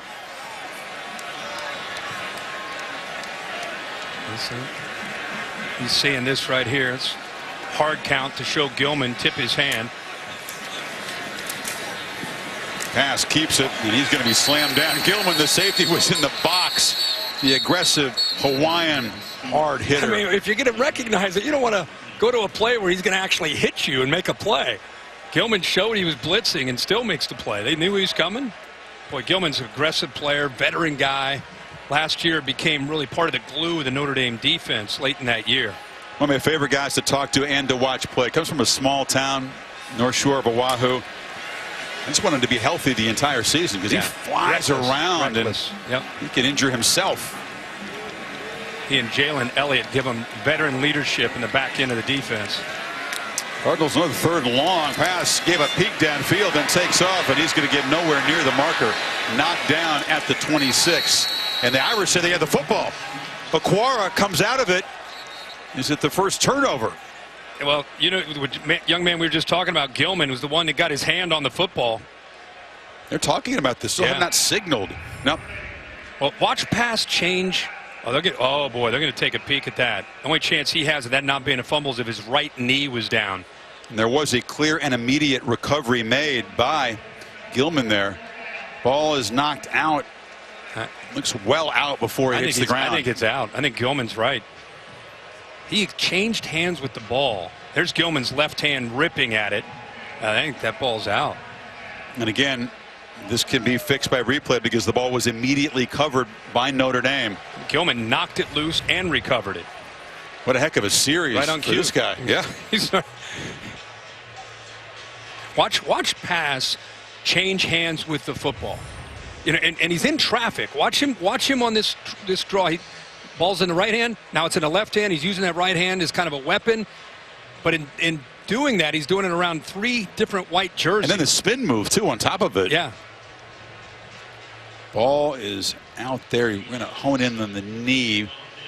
It's another one of those bang-bang plays that we had a call of no touchdown, incomplete stand earlier in a similar kind of play. Dave Cataya, what do you see as you check out what Bob Welch in the replay booth is looking at? As you say, anything other than the hand or foot, he's down. Now that knee goes down, but to me it looks like that ball's moving before that knee goes down. And for the fans, the ball moving, would that be recognized for the replay booth as the ball being loose or a fumble? What it's called is independent ball movement. Take a look at it here. And here you go. All right, see that? See the ball moving right now? Right there. All right, to me that knee's, I can't see the other knee, but the other knee looks like it's on a player. Yeah. So that ball's moving. Once it's moving, if the knee's up, it's considered a fumble? Once that ball is moving on its own, no control, it's already started the process of a fumble. Okay. Then it's a fumble. Yeah, based on that, the ball is out. Right there, you can see it. His knee's clearly out. That's Notre Dame's ball. Had not been a turnover tonight until that one, and that would be monster because as well as Louisville has played, the defense has stepped up here. Notre Dame would be set up in scoring position here with 1:17 and 1 timeout. You know, as Chris said also, it's very important that we have a recovery in the immediate and continuing action where replay can definitely see who has the ball, and there's no question they can see who has the ball here. Yeah, heck of a play by Gilman. He knocked it loose and he recovered it. At this point, they're just trying to figure out more than likely where to put the ball, the time on the clock, getting all that, make sure they're set to go before you would think Notre Dame's going to take the possession here about the 26-yard line. Dwayne Haight, experienced ACC referee, communicating with Bob Welch in the booth. Always ACC officials involved when Notre Dame plays the schools in this conference, as they do with their long-term agreement. Other than this potential turnover, pretty even first half. Look, not just the score, but pretty much across the board with the stats, the numbers. Here comes the verdict. After review, the ball came loose prior to the ball carrier touching the ground. It'll be Notre Dame football, first down. Please reset the game clock to 1 minute, 20 seconds. The senior from Hawaii, Gilman, makes the forced fumble and then recovers it. And Notre Dame, a chance to reclaim the lead ball at the 26-yard line. You need your veterans to make plays, your leaders to make plays, especially in tight games on the road. Gilman has provided Ian Book with the field position with 1:20 to go here in his first half. Sudden change. See if Book takes maybe a shot, or if they continue to try to run the ball with the way their offensive line is played. Big cushion for the slot receiver. Yep. Claypool's to the right here. One-on-one matchup. And it is a play-action throw. Or is it? Buck loses the football. A scrum as they dive for it at the 25. And the Cardinals have reclaimed it. A monster takeaway. Dorian Etheridge, the veteran on the Louisville side, makes the recovery. Yeah, and he actually ran into the back of Brock Wright, his tight end. That's what caused the fumble. I'm surprised to see Ian Book not take off and go to the left. Some reason he cuts back, he runs right into the tight end, and the ball comes out. It's a scrum, and Louisville flying to the football comes up with it. And I cannot say enough what a difference Louisville is from last year to this year. This is a team that flat out quit the last 5 games of the year last year, gave up over 50 a game. And now with their backs against the wall here at the end of the first half, in the first game with a new head coach, they come up with a stop here. And of course, Ian Book helped him with a fumble. Ryan Brown asked the defense, what do you want your identity to be? And they said mob. He said, what's that? Men over boys. It means we want to grow up, be accountable, be mature. And this group has shown huge. And now another fumble. Notre Dame's got the ball back. Back-to-back fumbles. It's Jack Lamb who fell on it. You got to be kidding. I don't think the snap ever got up to Juwan pass. You know, it was low, and I don't think he ever secured the football. You see Brian Kelly challenging Ian Book, challenging him to get points here after what happened on that last possession when he fumbled. But yeah, I don't think Pass got the ball though. I don't think it got up to him. Let's see. Well, it's low. He could have been able to hold on to that, but he never grasped it. Notre Dame jumps on top of it. You're right. Not often as a quarterback do you get an immediate chance to redeem yourself for a fumble. Book has the chance right here from the 20. They have 2 timeouts. Jones is the back. Another keeper. Book trying to redeem himself right now. How about that? They let the quarterback who just bumped into the tight end and kind of self-fumbled carry the ball in the next play. Right, and we keep telling you that you get used to the backs holding it on that zone read look. Book is athletic enough to be able to keep it, and you're right. How about Brian Kelly and Chip Long? That's the trust you have in a guy that's been there and done that. Even though he makes a mistake, you go right back to him. First and goal. Jones trying to bounce it, now cut it back into traffic, and he'll be knocked down at the 6. Still 2 timeouts. No urgency at this point at all for Ian Book. The Louisville defense has been incredibly impressive, but one more test to try to keep the Irish out of the end zone before halftime.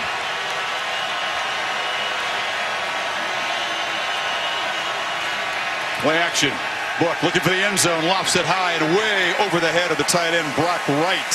Well, that was great coverage by Louisville, staying back and being in position. He tried to really bait him with handing that, showing that handoff here. Watch the secondary do a good job of showing discipline and staying back. Ray J. Burns, nice job of staying with a big tight end. Nobody open, just throws it over top. 3rd and goal.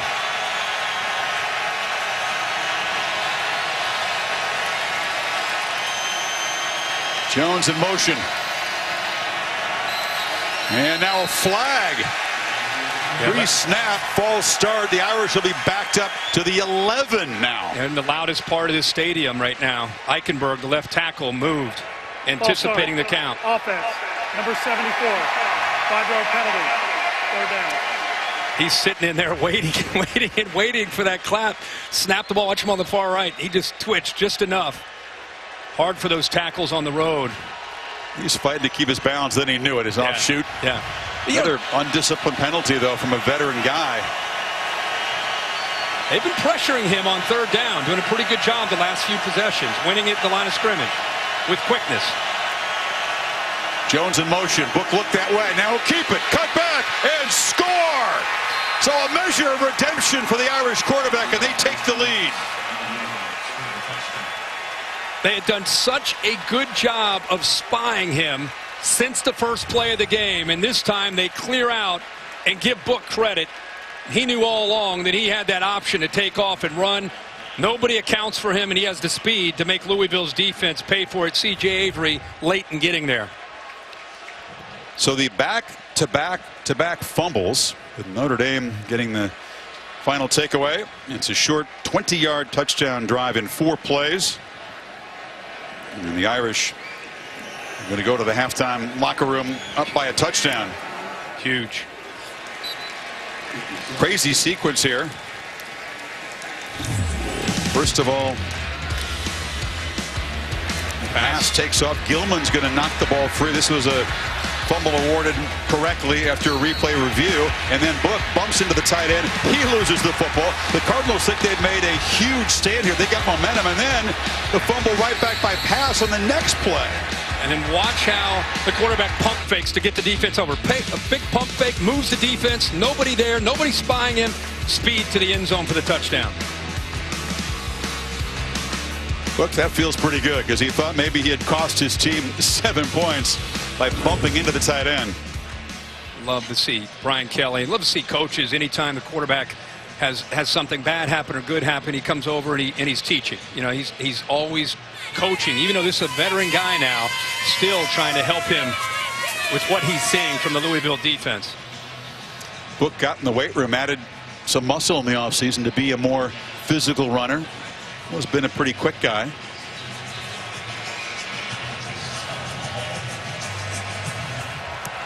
It's a short boot from Dorr, and it's going to bounce, and it got to be covered right there. A little urgency as the Cardinals finally do fall on the ball at the 16 with 17 seconds to go. So we got Marty and McGee in the blimp. We also got the Xfinity Skycam providing alternative angle coverage on the ESPN app. We'll still get our commentary on there, but you got lots of options. So now, given all this stuff, Kirk, I'd be a little surprised if they didn't play it really safe here in the final play. Take a knee, call it a day, call it a half. but still a deflating way after a very buoyant, for Louisville, enthusiastic start for Louisville. A deflating way to head to the locker room after creating the takeaway. They give it right back, and Buff gives the Irish the lead. Hall creates a little burst, and they've got a shot here. He did get first down yardage, so it's out near the 30.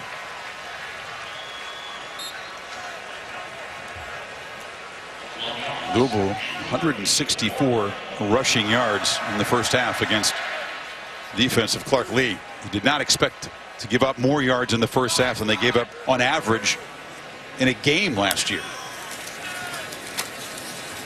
Stop and go for Hall, and he has slammed down a physical tackle in the backfield made by Owusu. I think Jeremiah Owusu, as season goes on, they're looking for more playmakers at that next level. He's going to be a superstar for Notre Dame's defense.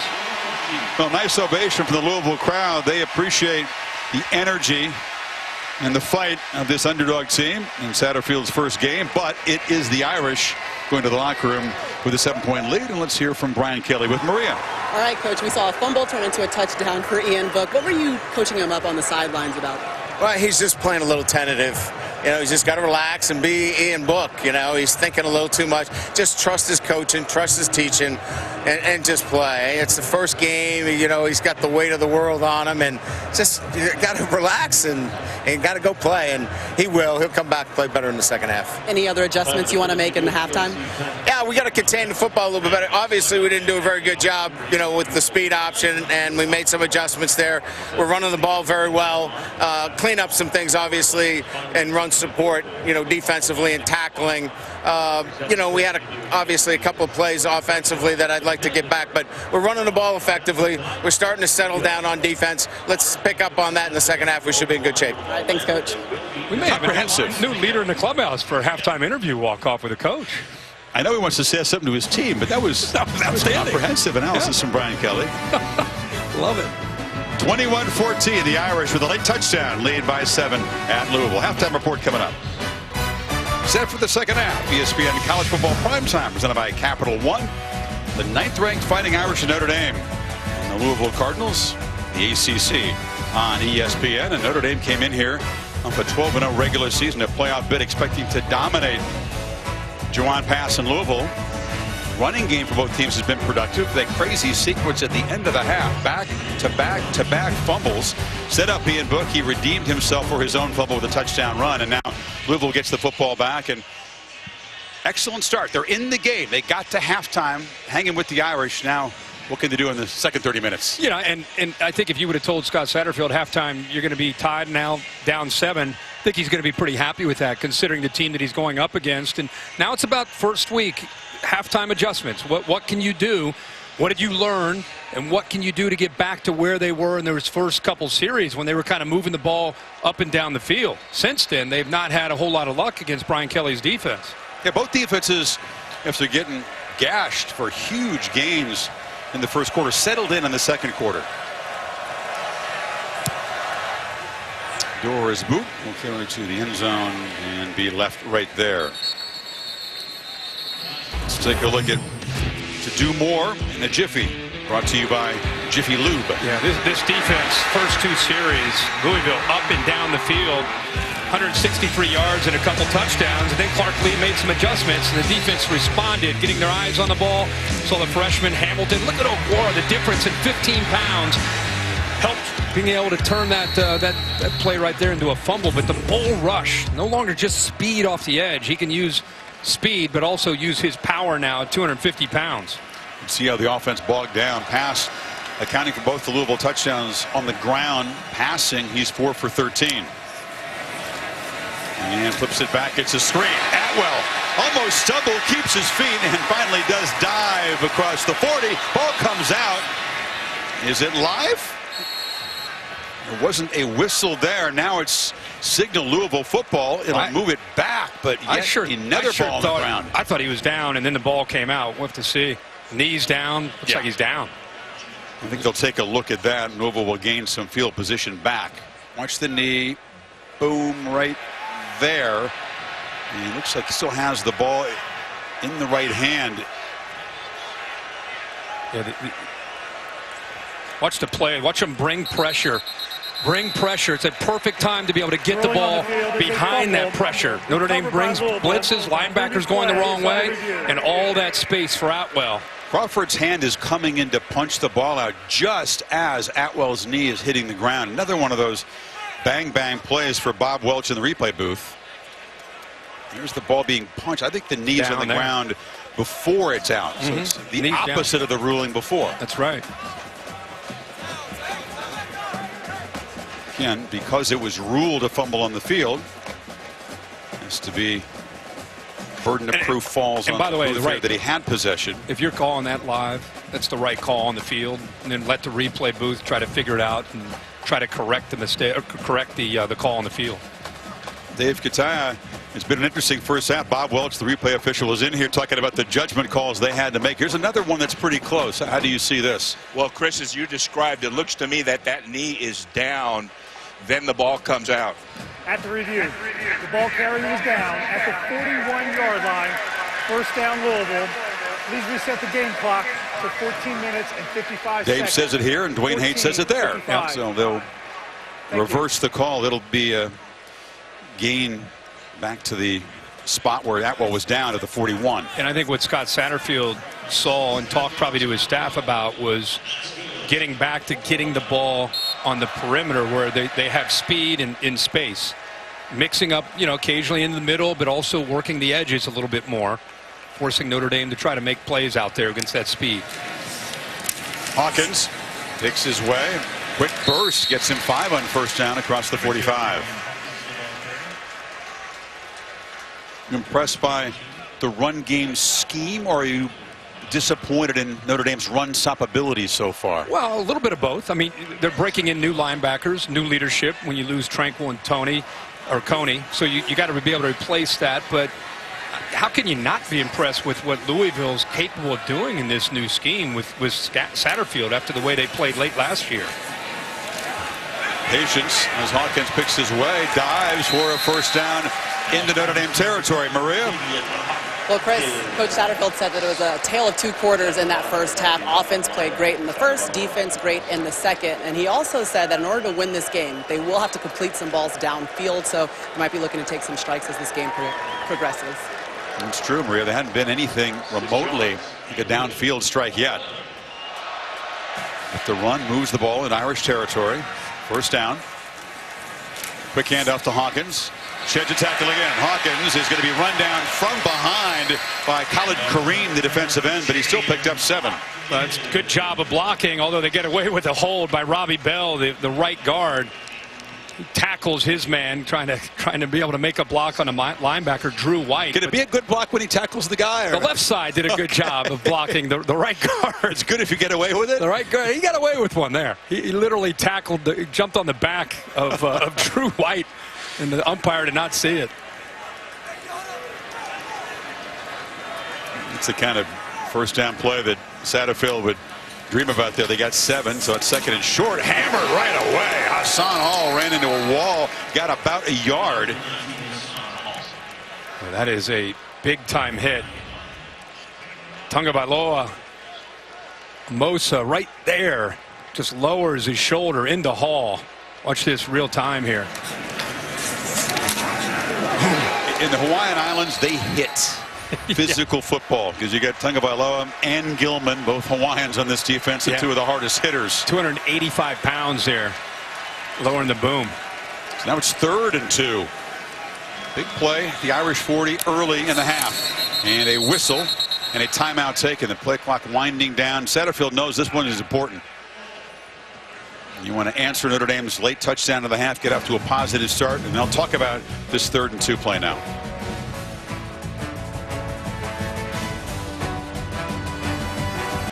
Monday Night College Football, but a week from tonight, the 50th season of Monday Night Football kicks off on ESPN. Drew Brees and the Saints, Deshaun Watson and the Texans at 7, and then Oakland. Antonio Brown making his Raiders debut against the Broncos. 5 Eastern, a special edition of Monday Night Countdown. It's a going. after the timeout. The Cardinals try to end an 0-for-4 skid on 3rd down, and a handoff up the middle to Hassan Hall, who's breaking free, and my guy Herb Street called the exact play in our timeout. Good call, Coach. Use Tutu Atwell's speed as eye candy. Make those linebackers feel that speed, and then you run up the middle with either the quarterback or the running back Hall, just enough to make them hesitate, to give the lineman a chance to get up to him. Showed a little bit of power running through some arm tackles tonight, Hassan Hall. And Atwell has flashed his speed enough that that defense has to pay attention. You let him have a crease, and it's bye-bye. Yep. Good decoy there. Move the sticks to the 24-yard line. Now 1st down play action pass on the move. Cuts it back. Lost the ball again, and the Irish have it. Coming up with it is Dalen Hayes. His pass is fumbled for a 2nd time. Ogundeji knocked it out of his hands. Ogundeji right where he needs to be. You know, I thought initially off of this play action look, it looked like he had room to get outside, but a good job of keeping contained. Watch him right here work to get outside and then get his hand on the football. But, man, Pass has got to do a better job when he gets out there protecting the football. See how loose it is? Away from his body, holding it with one hand, gives a defender plenty of an opportunity to knock the ball away, to get the ball back to Ian Book. That was a heck of a drive they had there. They're going to count on Pass to be a runner a lot more this season in this offense. You know there's going to be ball security drills in practice after his 2nd fumble. Jones cuts it back, shows his strength. Looked like a wide run. He said, wait a minute, I'll make a left turn. Big gain up the middle. Well, you and I and everybody probably talking at halftime thinking, okay, they're averaging close to 10 yards a carry. I think they're going to probably go back to running the football, trying to dominate that line of scrimmage. Looks like we got an injured player. That's Kane Pass there. That's the older brother of the quarterback who got cut down on a block and being looked at by the athletic trainers. It's another test for this Louisville defense. Their offense had moved the ball, appeared to be threatening to tie this game up, and the Irish with another takeaway. It's 3 Louisville fumbles, and quarterback all 3 of them. And this is a tough guy to lose here. Pass is a senior. The brothers come from Columbus, Georgia. Safety, who's a big part of that group, is being helped off, limping heavily. Yeah, he's the one who actually made the tackle on the play.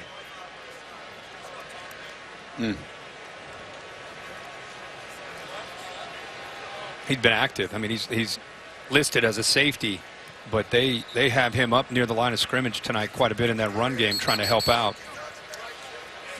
Unorthodox way to walk off. Almost looks like it's a cramp. The way he's walking. Yeah. We hope that's all it is.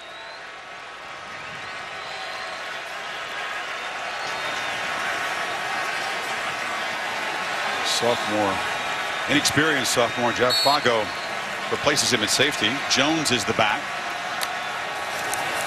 He's got it. Picks his way and stacked up after a 6-yard gain. You know, with the way that first half ended, where it felt like it was going to be tied at 14-14, we had the 3 different fumbles, and eventually Ian Book was able to put it into the end zone to give the Irish the 7-point lead. You could say this is a big series for this Louisville defense right now. They cannot afford to get down by 14. Book has a lot of time. Again, rolls, pump fakes, and will tightrope or a short gain. They'll spot him out just short of the marker, pressured by Dana Kennard. Jones over 100 yards tonight. 10 for 105. Nice average and a touchdown. 3rd and 1. The Cardinals have another short yardage stop in them. Jones to the left. Has it. And he's going to be stopped. Another stout play by this beleaguered defense. Okeke and company make it 4th down. Well, they're setting the edge, and then they're watching the inside, how much movement they have, then they bring the linebackers up. Notre Dame trying to collapse that left side of the Louisville defense, but unable to do so, and it gave the linebackers a chance to get in there and get the penetration. Heck of a stop again on 3rd and short. It's an offense with a proud offensive line that's been stopped on 3rd and 2, 3rd and 1, and 3rd and 1 again tonight, and they send out Bramblett to punt.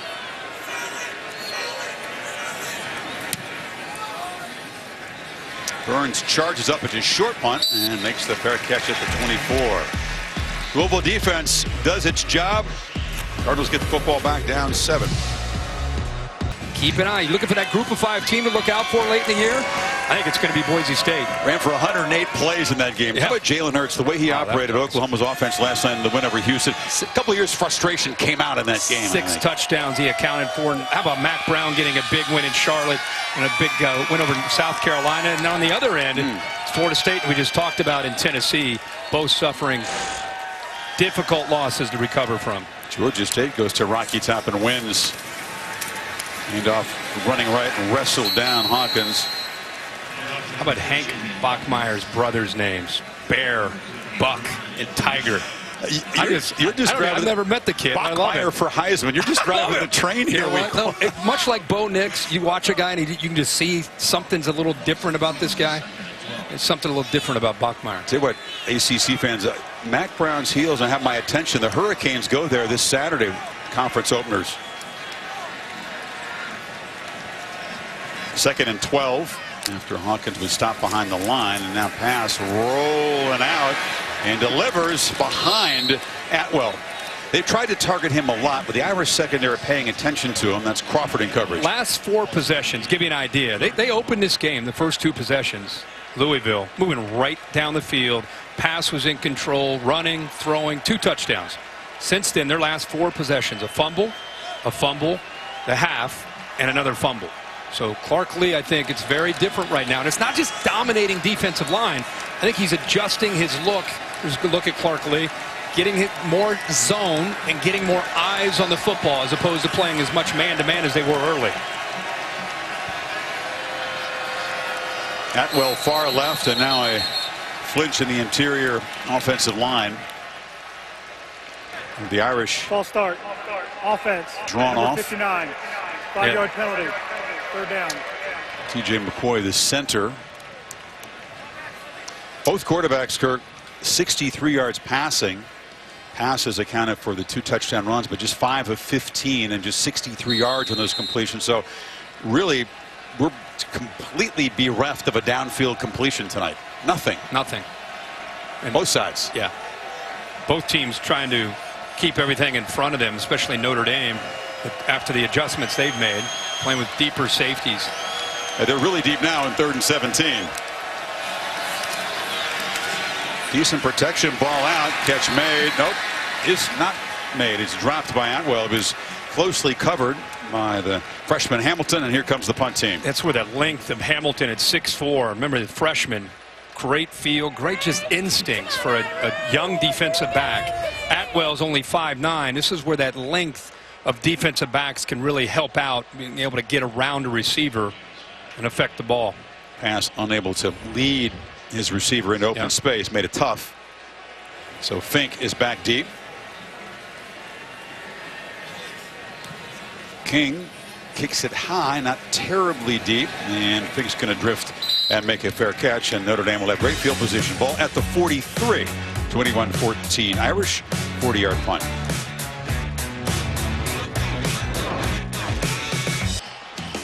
The aerial coverage provided by Goodyear, recognizing those who strive to rise above the rest.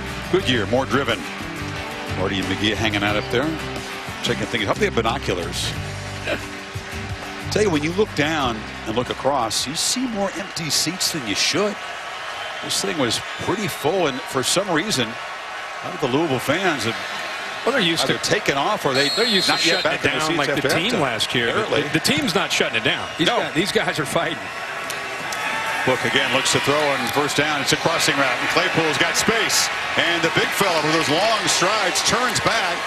And it delivers a shot to 3 DBs, and it takes 5 guys to get him down to the 26. Yeah, Brock Wright, the tight end, clears, which takes a linebacker, and then you'll have Claypool coming underneath. Watch Etheridge, 17. He kind of goes with him. That opens up a nice hole right there in the zone. And then somebody's got to be there. You got to get off the blocks, got to rally to the football. Can't just be on the middle linebacker going with the middle with the tight end. 31-yard gain. Book again looking to throw on 1st down. Across the middle. Hits his man in stride.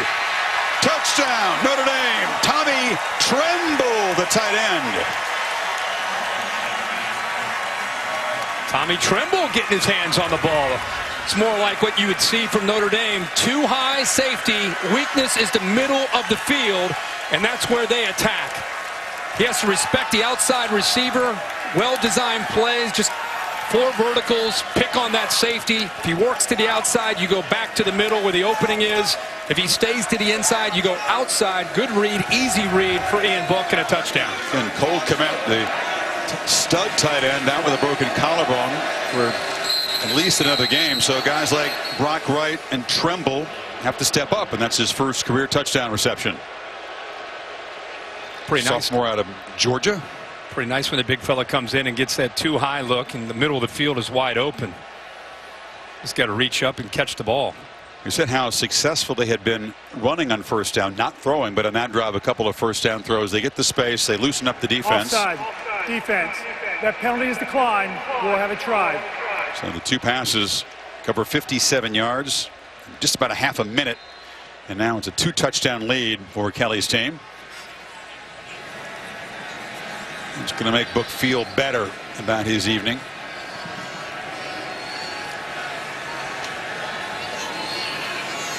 Jonathan Dorr, he needs reps. He needs reps kicking PATs and field goals. So far, so good. I know it's a 14-point game, but after what Louisville went through last year, I'm really excited to see how they respond compared to what they did a year ago now, down 14. Whenever a participating university makes a field goal or a PAT, Allstate will make a contribution to that university's general scholarship fund. Thank you, Allstate. UFC 242. We'll tell you about that momentarily as the Irish kick it off. Book says that's what the passing game is supposed to look like. You get a crosser, you play action, get the tight end involved. I think that's what they're expecting most of the night to look like, right?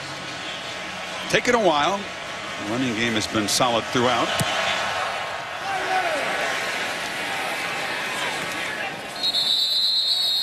Well, 27-0.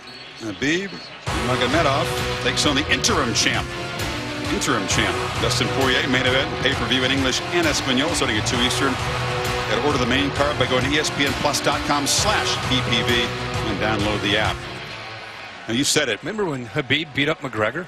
He got a little crazy after the fight. He did. Oh, yeah, he's a wild guy. I'm going to watch that one. First fight back since that. I think he got suspended, didn't he? After they went crazy after in the ring, octagon. Well, if this were an octagon right now, Louisville would be on the ground. Now, last year they'd be in the locker room. Yeah, we're right. Yeah. All right. But let's see if they want to keep fighting tonight.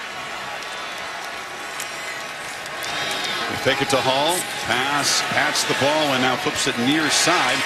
And a catch made on the sidelines by Tobias Little, the tight end. We're kind of kidding about it, but really that was a problem for this team. And when you came in with Scott Satterfield and his staff from Appalachian State, where they're used to winning, he found a team that was defeated mentally, emotionally, and forget the scheme. Part of this was just trying to teach them, rebuild their confidence, teach them about being happy, being prideful in who you are, and learning how to fight through adversity. And here you are down 14. Last year they would have shut it down. Let's see what they do tonight. Hall cuts it back, runs hard, and move the sticks. Now, they've been up to this point, they've done a pretty good job of being resilient through some adversity, but they haven't had this kind of deficit, so this will be the first time. I mean, last year was so obvious, their body language, finger pointing. It was not a good thing. No, pass is a lot to overcome, too. He's been responsible for the 3 fumbles, has not thrown an interception yet.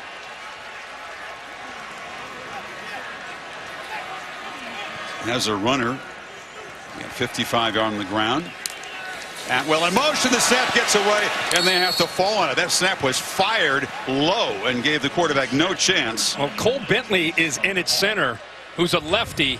This snap goes wild to low, kind of to the right. Again, you can make an argument he can get his hands down at 6'4" and make a play on it, but it's not ideal, especially with Atwell coming in motion. But a different center, different snap with the left, and gets away from pass. It's a good point, left and right hand. We ask him, you're going to really rotate centers, Bentley and McCoy in the shotgun. It's tricky. And it moves them back. 2nd and 19. Difficult to recover from a loss like that. Pass fires short and dropped. Trying to go down low. Come up with his Devontae Peets. And all of a sudden, nothing going right for this team. No, bad snap, drop football.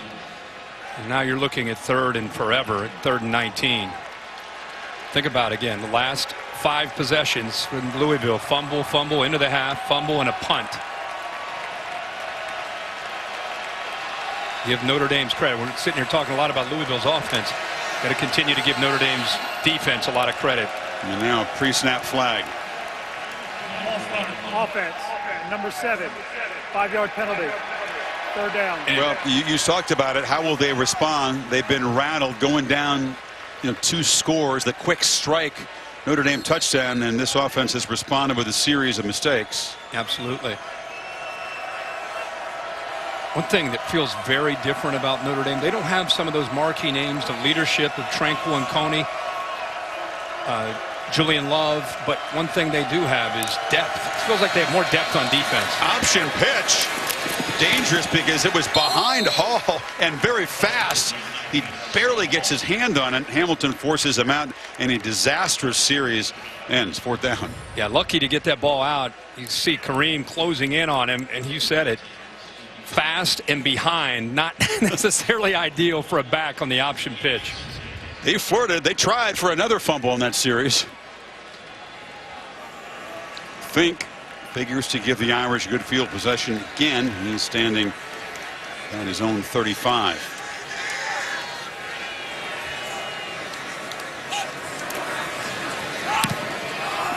High boot by King. Fink retreats. It's a good punt and makes a fair catch at the 25-yard line. Told you about the doubleheader. It's a short week. Getting ready for LSU and Texas. A lot of anticipation in Austin. The day begins on ABC at 3:30 Eastern Time. There's Jimbo and the Aggies go to Death Valley. That was a classic game. Oh, man, it was. Kellen Mond threw for over 400 yards with Jimbo Fisher's offense at home, and now Brent Venables has had an entire offseason to get his defense ready for Mond and Jimbo Fisher's attack. I can't wait to watch that one live from Death Valley. That'll be a good one. Game days in Austin. Reese Davis joining you on the call as I do U.S. Open Championship duties next week. So Book, off that touchdown pass, retreats on 1st down and just throws it away. Knocked down after the throw. They obviously have a couple touchdowns. Want to get the passing game going with bigger games down the road in mind, right? Oh, of course. If you're watching this game, and it's first game, I mean, you're going to see a lot of improvement. But if you're watching this game and you have Ian Book back, of course he has new weapons that need to be established, but this is not the way you probably expected to see Notre Dame's offense look as far as throwing the football. Foul for an eligible receiver downfield. The ball was grounded legally out of bounds. 2nd down. Pick up the flag. Why was that even in question? He was almost to the sideline and threw that ball well beyond the line of scrimmage. That was a given. That should not be a flag. Kelly with his offensive play sheet in front of him. Chip Long, by the way, who calls the plays, was hired by Bobby Petrino as a grad assistant here. Spent some time in Louisville.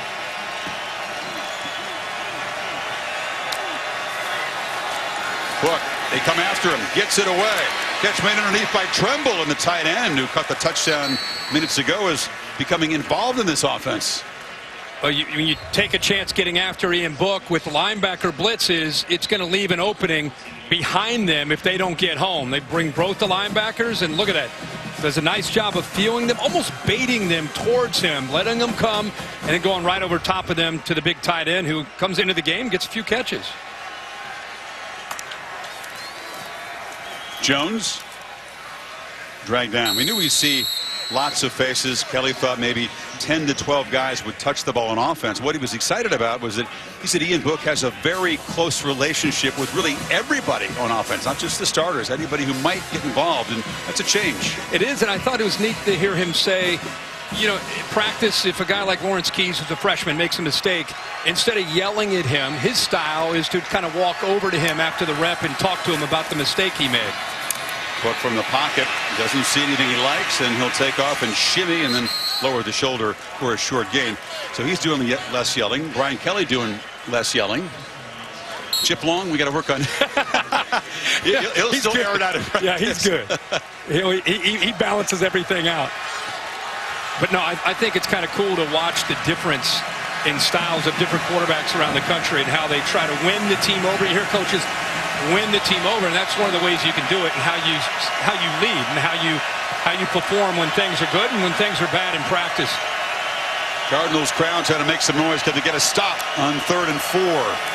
They rush 4. Brook has time, gets it out, threw it into traffic right to Fink, who was well covered and broken up by Chandler Jones, the sophomore corner. 4th down. That's where you wonder if the quarterback and Fink are on the same page. Fink just turns and is kind of working his way to the outside, and the ball's thrown behind him. It makes me wonder that if Book was expecting him to just turn and sit as opposed to going out. The two veteran players just not on the same page there, and they're fortunate that ball was not intercepted by Louisville. So that's dangerous. Jones, had he been able to grab the football, had green turf in front of him. Defense is not giving up. No. It's a high punt from Bramlett. And fair catch signaled at the 15-yard line. ACC football is here. Visit ACCN.com to check for providers in your area. If you don't see yours listed, contact them to demand. It says here, carry the ACC network. You said next Saturday, Reese Davis will be calling the LSU Texas game with me. You'll be doing the championship, right, at Flushing Meadows. Yep. Who are you expecting to be in the championship for the men and the women? But women changes day by day. I thought it was going to be Naomi Osaka. Knocked out Coco Gauff. Then she was knocked out. Right. I have Serena have a chance? 24 hours from now, I'll be calling Serena's. She have a shot to get to the finals? Great shot. I would say she's the favorite right now. Favorite to win it all. Yeah. Beautiful. Atwell, he's strung out and dropped. Could not get to the edge. And that's Drew White, the big run-stop linebacker. Another play in space. You know what that is? That's saying, okay, you beat me on this before. Watch his vision, and then he takes off.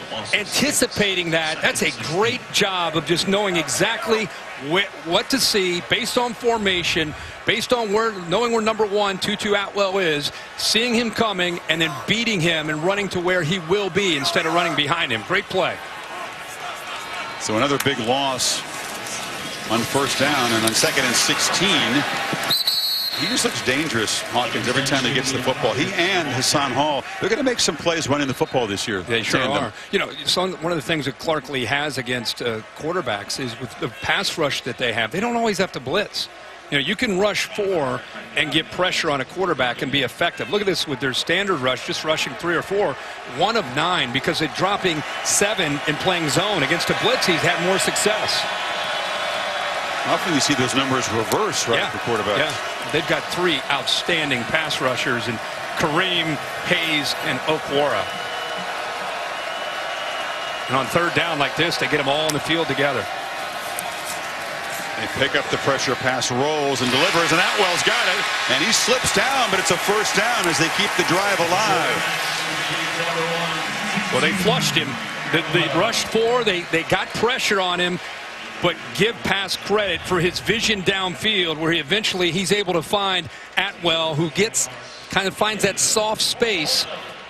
Watching his quarterback running for his life, he's able to run and find a hole in the back end of the secondary, really between Gilman and the linebacker.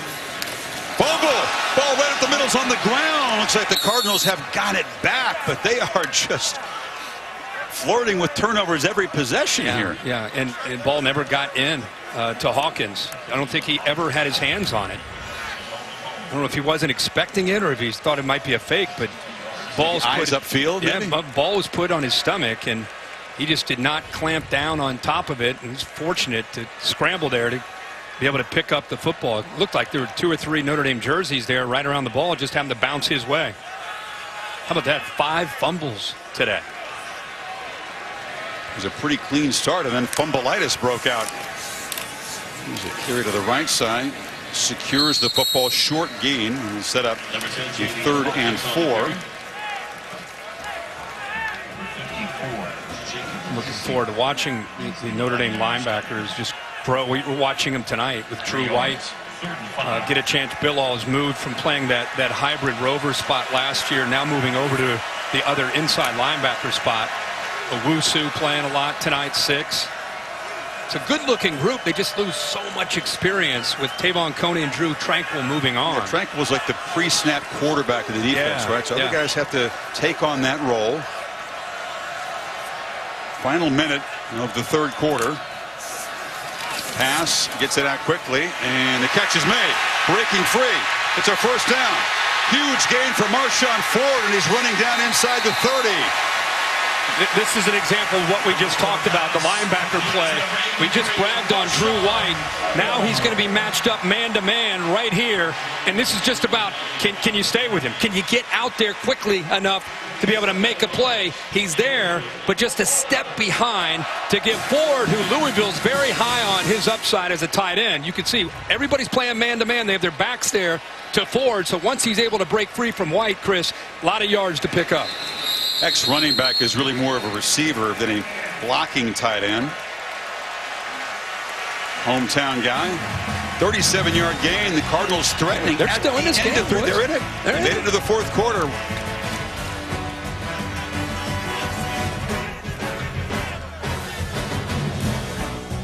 Folks up, jumping around, stopping.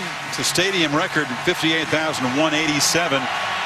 A couple of very lean years, lean and lifeless for the most part in this ballpark. But tonight, their team is down 14. They're showing some fight back and threatening. You score here, it's game on. They put it in the end zone here. Coach Satterfield trying to get the attention of pass in the offense from the sideline. First down run. It's a reverse. Atwell's got it. He can throw it. High school quarterback lost it over the head of Marshawn Ford. He was a 4,000-yard passer at Miami Northwestern. Oh, you wondered if they might put in a special play. They said in our meeting, oh, he can do it all. He can run. He can catch. He can throw. And Chris said, throw? And here it is right here. He looks to the outside. He's got him.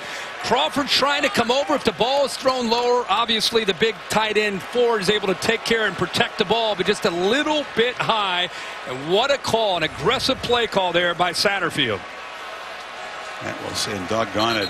I know I can throw it. I had him. He got a little excited because he saw Ford that open. Yeah, 12 men in offense. 12 players lining up the formation. 5-yard penalty. Second down. There's those mental errors you got to avoid. We get Sue a few chances like that. Special plays. You knew they'd play a role tonight. Atwell, you want to use his multiple talents as much as you can. They weren't fully utilized last year, that's for sure. They tried to get him the ball a whole bunch tonight. They've targeted him 10 times. He's caught 5 of them.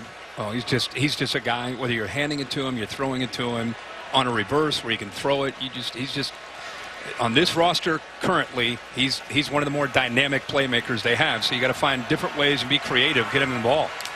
He comes in motion again. They're going to run it back to the boundary side and heavy traffic, just gaining about a yard there. Gilman stopped him. The other thing you can do with him is that, you know, we've seen 3 or 4 times where the Notre Dame safeties, they're probably all yelling at each other where one is. They're probably IDing him, and everybody's aware, so sometimes you use him as a jet motion or something to try to freeze the linebacker, freeze the safety. Look at Notre Dame continuing to roll bodies in. They need 13 on third down. You wonder if they're thinking about 2 plays here.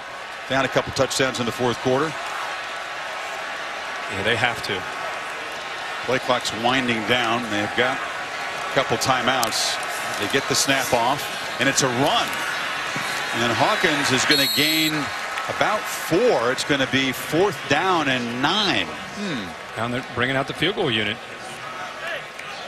Maybe not quite enough gained on that play, but I thought that potentially you look at that as a 2-play sequence.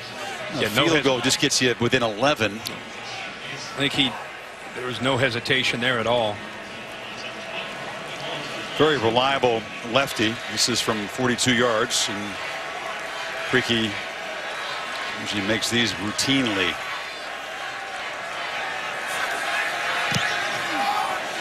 Thought you jinxed him. I was waiting for the shank, but no, he comes through. I was going to crush you if he missed that. Not what they were looking for, but Louisville chipping away. 11-point margin. Well, the All-State mayhem moment, when the Cardinals had the football, it's been kind of mayhem after the first quarter. They put it on the ground 5 times. pass has lost 3 fumbles. Well, there's been mayhem moments, both good and bad. Like you said, with pass, they've had some fumbles, but you know they've somehow continued to fight, which has been a new characteristic of theirs despite these fumbles, and they're hanging around in this game, down 11 with 13:25 to go. You can see that turnovers were a massive problem near the bottom with -12 last season, and they're sitting at a -2 tonight. Creaky's 44th career field goal did stop the 21-zip run of the Irish. If we can just get the home crowd to have the same fight as this new Cardinal team, they'd have a heck of a deal here. Yeah, they continue to trickle out here. I know you got to go to work tomorrow morning, but well, don't come to the game if you got to go to work or you got to go to school. Tell them. If you're coming to the game, stay for the game. Team's fighting. They need a crowd. Fenway Park, Sunday Night Baseball, the final series of the season between the Yankees and the Red Sox. I saw them play earlier this year in London. Final series. Tanaka, by the way, was on the mound in that offensive beatdown with pitching debacle there, Wembley Stadium. 7 Eastern on ESPN and the ESPN app. Louisville Slugger headquarters, of course. Beautiful.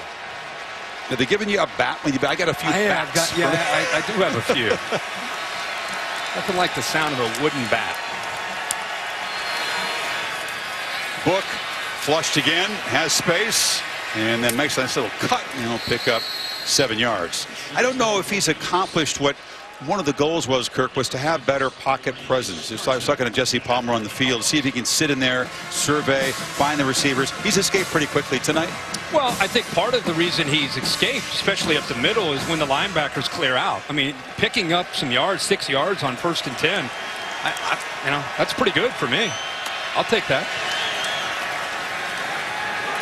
In the pocket. This time he hangs in the pocket and now just backpedals and throws it away. Good. But there's going to be times when he's going to have to make plays in there. Absolutely. Yeah, and there was some good coverage that time on 2nd down to get this Louisville defense, and what's left of this crowd is now getting into the game. They got another 3rd down opportunity to try to get after Ian Book.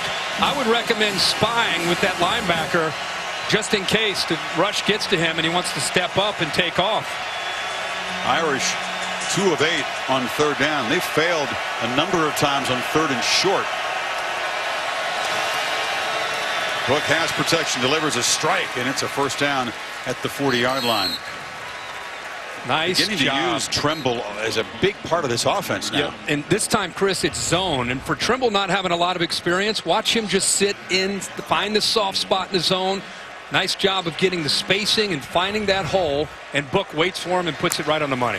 And they used some tempo, Kirk, after the 1st down, and Louisville was just running 3 defenders off the field when it was snapped. It's a short gain for Jones. They're just trying to catch Louisville napping, trying to catch him off guard. Nice job by Ray J. Burns, who has a tough job. They call that the card position, that hybrid outside linebacker that's kind of a nickel that at times will blitz, run support like he just did there. Sometimes he plays man-to-man. We see it every week. Teams have that position, and Burns is playing it tonight.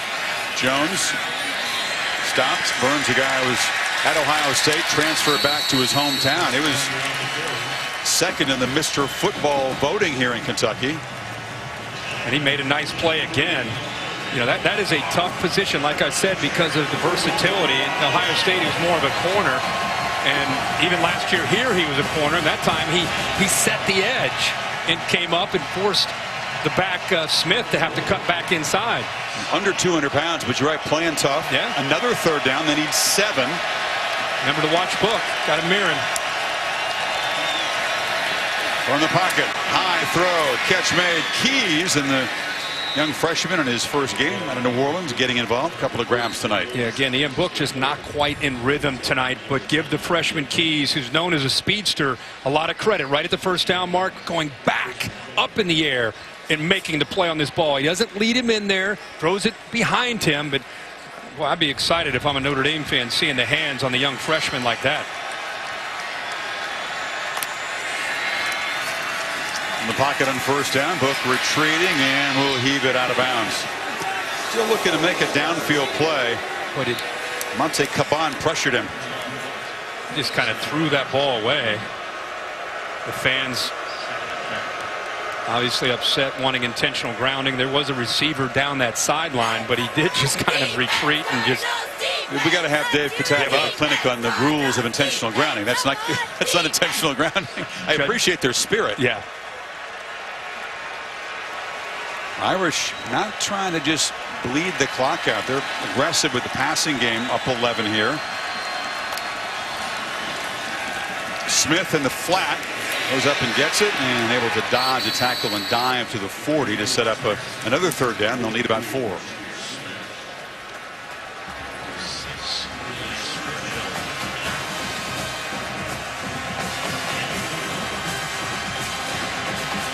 the fourth quarter unfolds, I ask you to give a grade of this Notre Dame offense tonight. They were taking on one of the worst defenses in the country last year, but one that's playing much better tonight.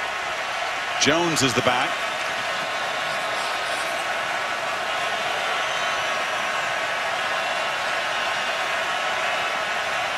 Play clock at 5.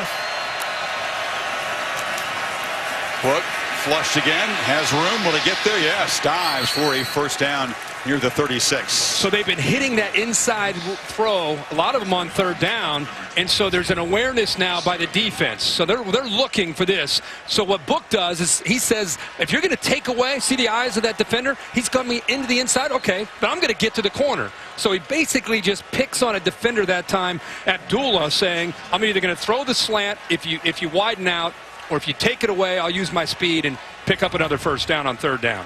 He's run for 1 touchdown and also extended drives several times with his legs on third down.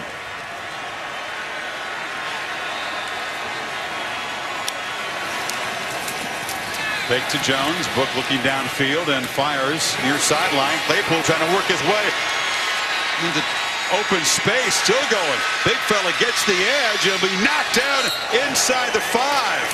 And I absolutely love this by Claypool.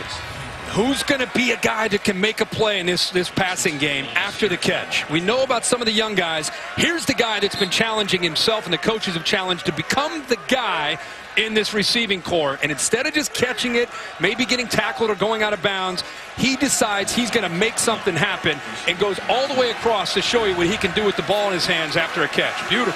Actually retreated, gave up yardage to get the corner, and picked up 34. He can go for his size. Smith in the game on 1st and goal. He's got it. Banging, fighting, stop short at the 1.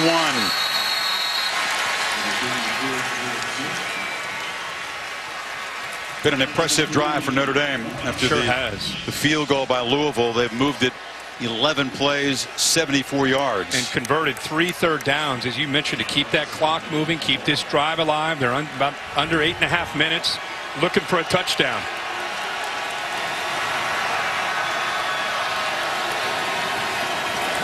Smith again barrels into the end zone, and the Irish had the lead.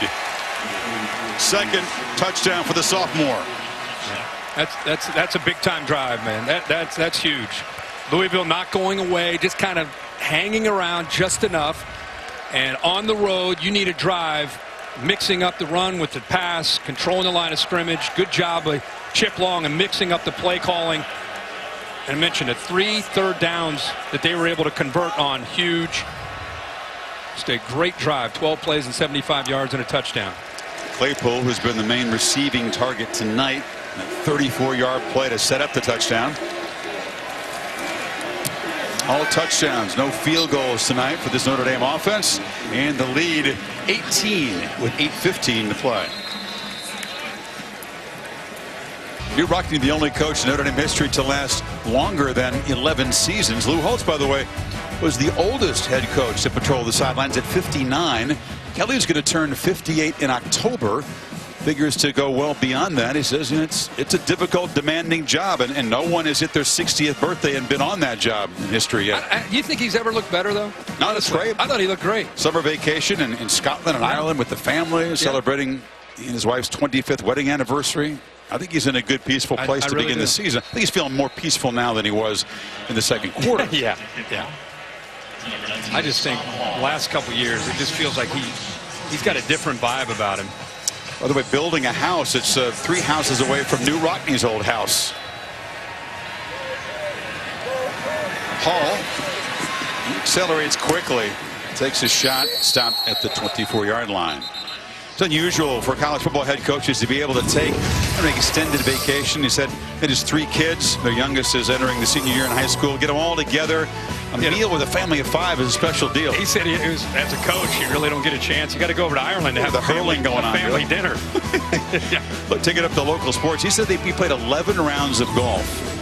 Had the rain gear on once. He said that is a charmed summer over there in Scotland. Yeah. Are you kidding? I know. You've told me. You usually You've been have the over rain gear on 11 times with 11 rounds of golf. And your world travels, is that one of your favorite spots? I love it. Yeah. Not for the golf, really, but just, for the whiskey, maybe. Yeah. Pass from the pocket, swarmed and sacked. He hasn't really been contained and sacked in the pocket a lot by this formidable pass rush. Heinisch getting in there.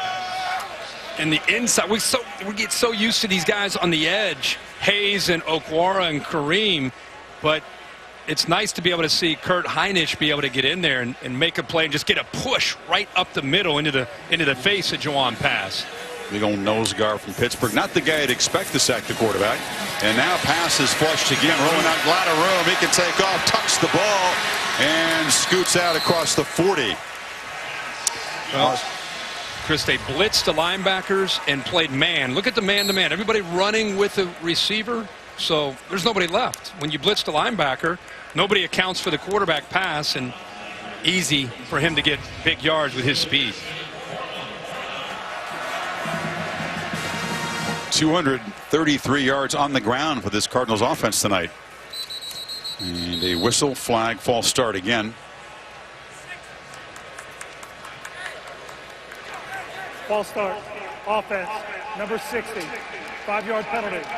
First down. Louisville's got Eastern and then Western Kentucky up next. Then the conference opener in Tallahassee. Clemson comes in here October 19th. That's the other real big marquee home game, and they'll try to do better than last year. It was 77-16 down there.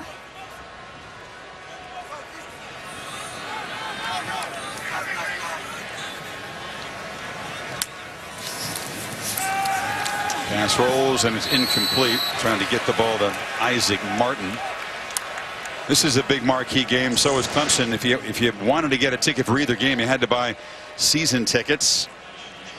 At Miami, at NC State, and Kentucky, another rival that thumped them. They're on the road for that one. What'd they win last year? 0 in the ACC. Right, but overall, 2 games. Do you think a bowl game after seeing them tonight? I think trying to get the 6 wins. I think you might as well. I don't know. I think they'd be thrilled with a bowl game. Of course. You've seen that much from them? Yeah, there's a lot to like about this team. Catch made by Des Fitzpatrick. Haven't been able to involve the junior receiver enough tonight. They've contained him well. Oh boy, got to show the flashback.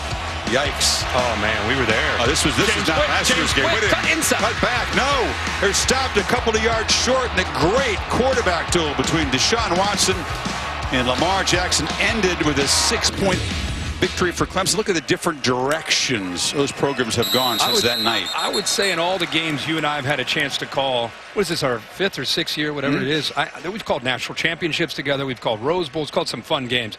That game is one of the more memorable games. What a setting in Death Valley. And Lamar Jackson, a week or 2 earlier, what he did here against Florida State's defense built so much hype up for that matchup between Lamar and Deshaun. And sometimes those hype quarterback duels don't pan out. That one it sure did. Definitely did. Because it looked like Clemson early, and Louisville came back in that second half and got within a possession. They were number 3 in the country. Right. I mean, if he cuts back, if they score, if they pull the upset off that game. I know. Remember that Clemson went to the championship game. Sure did. Won it.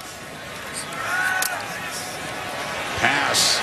Navigating his way. It was heavy traffic. Then he escapes and gets about 6 before Drew White stops him. You were talking yesterday, well, we all were, but you were fascinated with Scott Satterfield showing you he keeps a notebook from every year that he's called plays, and we were all, of course, asking about 2007, when you guys went up against Michigan in the big house, and he got all excited. He go, hold on a second. I just wanted one story from him, because it's 12 years ago to the day yesterday. Leaves the room, comes back, this old spiral notebook with a water stain on it. Says, look at this. He said he keeps them from every year. He found the 07 one, and showed us the play chart from that Michigan game. I mean, this is the page. It's tiny writing. And as they would run the play, Armani Edwards was the quarterback of that team. He's still in the CFL. They scratch it off. The water saying just perfect. Yes, that's it. That's it's not like John Gruden with 74 pages. I mean, that's the play call. We were all saying that belongs in the College Football Hall of Fame. Now, Michigan fans don't want to hear that, but that's one of the, they were FCS at the time. That's one of the it's right up there with humongous upsets in the history of the sport. Right up there with Georgia State beating Tennessee. Pass is going to be swarmed, and finally, Dalen Hayes, the senior defensive end, traps the quarterback. I'm going to take you back to this game.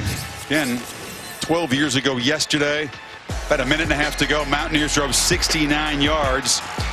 Set up the field goal. Wolverines driving down, attempt a field goal here. Blocked by Corey Lynch. Wow. And Coach Jerry Moore, ridden off the field. He's actually here tonight, 80 years old, on the sidelines, supporting his former assistant Satterfield. That is very cool. Very cool. Across the middle, Atwell, and once again targeted, but just off his fingertips. And it'll be third down and long. You know, and from that point on, everybody that had to play App State in a non-conference game was like, uh-oh. Who are they going to get next? Well, they got the Wolverines, and you're right. They came close. They've been dangerous since they've come up to the FBS. Tennessee, yeah, they played a lot of teams. Took the ball, so overtime they battled Penn State hard. In Happy Valley. Yep. Irish defense backpedaling way back. They'll concede a run like this to pass, although he spins down inside the 35 and makes it fourth and about 6. He continues to show a lot of fight tonight. He's had to do a lot. Scrambling, obviously throwing, running the football tonight. He's got 15 carries now, up to 82 yards rushing. Almost leads them in rushing. Right now, Hawkins is the leading rusher. And another flag. They need 7. Now they need 12. Well, everybody moved except the snap from Bentley. Sometimes you see teams in an opener come out edgy. Offense, number 55. 5-yard penalty. Fourth down. And look nervous early on. We've seen sort of the opposite tonight. There's a pretty clean start, but opening night, as it wears on, as fatigue sets in, the mistakes have really built up, especially on the Louisville side. Yeah, and that's why, you know, everybody always looks forward to week 2. You know, you go back, you look at the film, and there's so many lessons to be learned after getting out of camp. Even if you win or if you lose, you have a chance to learn a lot and come back and try to be a much better team by week 2. Pass flushed, looking downfield. Can he escape? No. Throw the ball away. That has the look of intentional grounding as Julian Okwara had him. He was in the pocket. Ball did not get near the line of scrimmage, and there wasn't a receiver there. Yeah, though it is going to be intentional grounding. That's what they rule. Didn't matter. Notre Dame will take over, up 18. 3:37 to play. On downs. First down, Notre Dame. Timeout. So, Brian Kelly's team about 3.5 away from heading home at 1-0. I was going to say, Scotty, we have to add one here. Bad beat potential a couple of different ways if you want to know the truth. There's a first down carry by Sibo Flemister running to the left, and fresh legs. Picks up about 7. Next up for the Irish will be New Mexico. Ex-Notre Dame head coach Bob Davie. Thankfully, he's okay. Yeah. Was taken to the hospital after the Lobos' last game with chest pains, but told he's been released. Then the game that everybody's been talking about, Georgia. It's one of the toughest tickets in all of college football. They got to go at Michigan and then at Stanford late. Well, I mean, you got all these games. Boston College is always a fun game when Notre Dame and BC play. But, yeah, at Georgia, at Michigan, at Stanford. And they'll have to continue to develop their passing game to have a chance to win on the road in those 3 venues. In addition, 7 Notre Dame opponents have extra time to prepare before they play Notre Dame. That's something that Brian Kelly is keenly aware of. You know, this is a 2-bye season in college football. Only happens about once every 7 years. So Irish use their buys before Georgia and before Michigan. They use them well. Which is good, yeah. I just would like to say 35-17, 2:30 to go. They got pushed a little bit more than they probably anticipated. Maybe it's 14-14 into the first quarter. Looked like it'd be 14 all at half, and then they caught a break and scored before they have to go up 7. But they got challenged here. Brian Kelly, I don't think he really minds that, because you can go back as we talked earlier, and learn from the mistakes. Their defense made some incredible adjustments against pass and this offense of Louisville's, and really settled in and played much better after the first 2 possessions of the game. Brook the play clock down on 3rd and 3. Flemister is going to be hit behind the line and dropped. Tavarius Peterson grabbed him. Chick-fil-A bringing you the rankings, and after all the action on a 5-day holiday weekend, really the only ranked team to lose lost to another ranked team. Oregon knocked off my Auburn the other night in Arlington. Notre Dame sitting down there at 9 with a 35-17 lead here, and we've been calling Notre Dame games for a long time since Brian Kelly has been here. The knock on them on a national level is when they get into a big stage against a high-profile team that they don't quite have the speed or the depth. This team, I think, feels like it's a better team, a more complete team, a deeper team. We'll see how the season unfolds. Gap shrinking or growing between Notre Dame and the upper echelon. If you look at the postseason games against Bama, Ohio State, Clemson, outscored 116-45. And we need to cut that gap.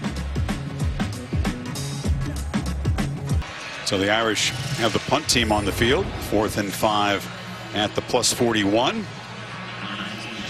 Will disappoint some of their fans, but an 18-point victory on the road after a spirited start by Louisville. Remember, this game was 14 apiece, and Notre Dame really took control of a series of Louisville fumbles, undoing them, and just a field goal after halftime. It's Tutu Atwell at the 12, and it's a high punt that he will fair catch at the 8-yard line. So we can close the book on Ian. Kind of a mixed night for Ian Book, returning starter. Made some runs early to kind of get the offense established. They looked like they were just going to control things really up front with the line of scrimmage, and a lot of his success came down when they did not have linebackers there to stop him from scrambling and creating.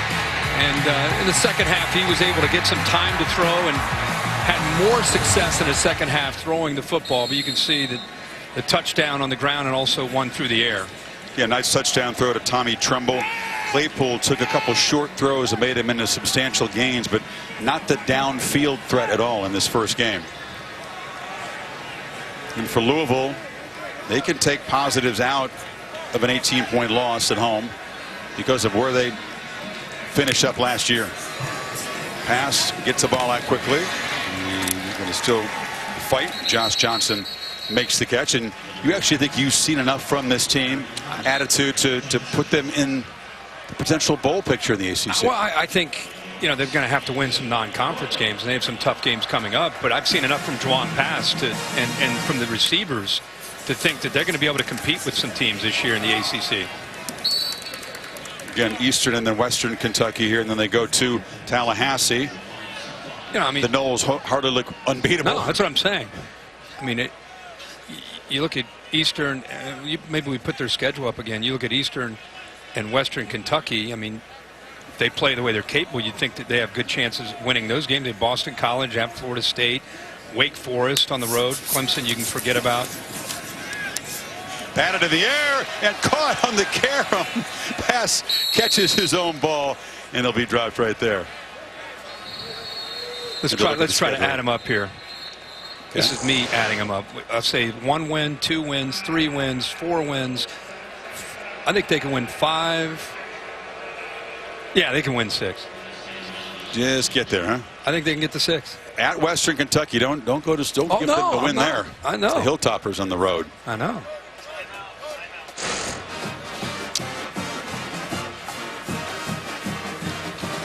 Oh, wait a minute. We're going to show the ponies? Oh, my God, last year. In the slop. You didn't care how much. I didn't have the 7. I did not have the 7. I had the super, but I didn't have the 7. I had a try. I had the exacta, but I did not have the 7. You know what happened to the 7 after 22 minutes? Taken down. Took him down. Guess what happened after that? I had all the other horses. So you had to find your tickets. You threw your tickets in the ground. Because I was mad at the bear because he gave me everything but the 7. So somehow I stumbled back up and I found all the tickets, and I went up there and turns out you win some money back when you have all those horses up at the top. That's weird. Yeah, Not used to that. I don't know if it was Kataya in the replay booth. Thankfully, in football, we've never seen a 23-minute delay. Yeah, Come on, are you kidding me? It felt like an hour. I bet it did. And I just thought, oh, they'll move him from 1 to 2. I'm still going to lose. And doggone it if they didn't move him all the way out. That makes up for a lot of years when things went the other way. Yeah, 20 years of losing. I didn't even know you were allowed to win, actually. This will be the final play for Louisville. They have the Irish at 14 apiece. Turnovers, some breakdowns, but a lot of positive signs in game one for Scott Satterfield's team. This team did not quit and roll over. They fought for the Irish. Not maybe the clean, dominant performance Kelly had hoped for, but enough. Yeah, absolutely enough. I think he's able to learn from some mistakes, learn from the things that went well. Both teams will get a chance to clean it up and get ready for week 2. You enjoy Austin for LSU, Texas next week. We'll see you back a couple of weeks. Maria and Kirk, I'm Chris Fowler. Let's send it right now to Scott Van Pelt in SportsCenter.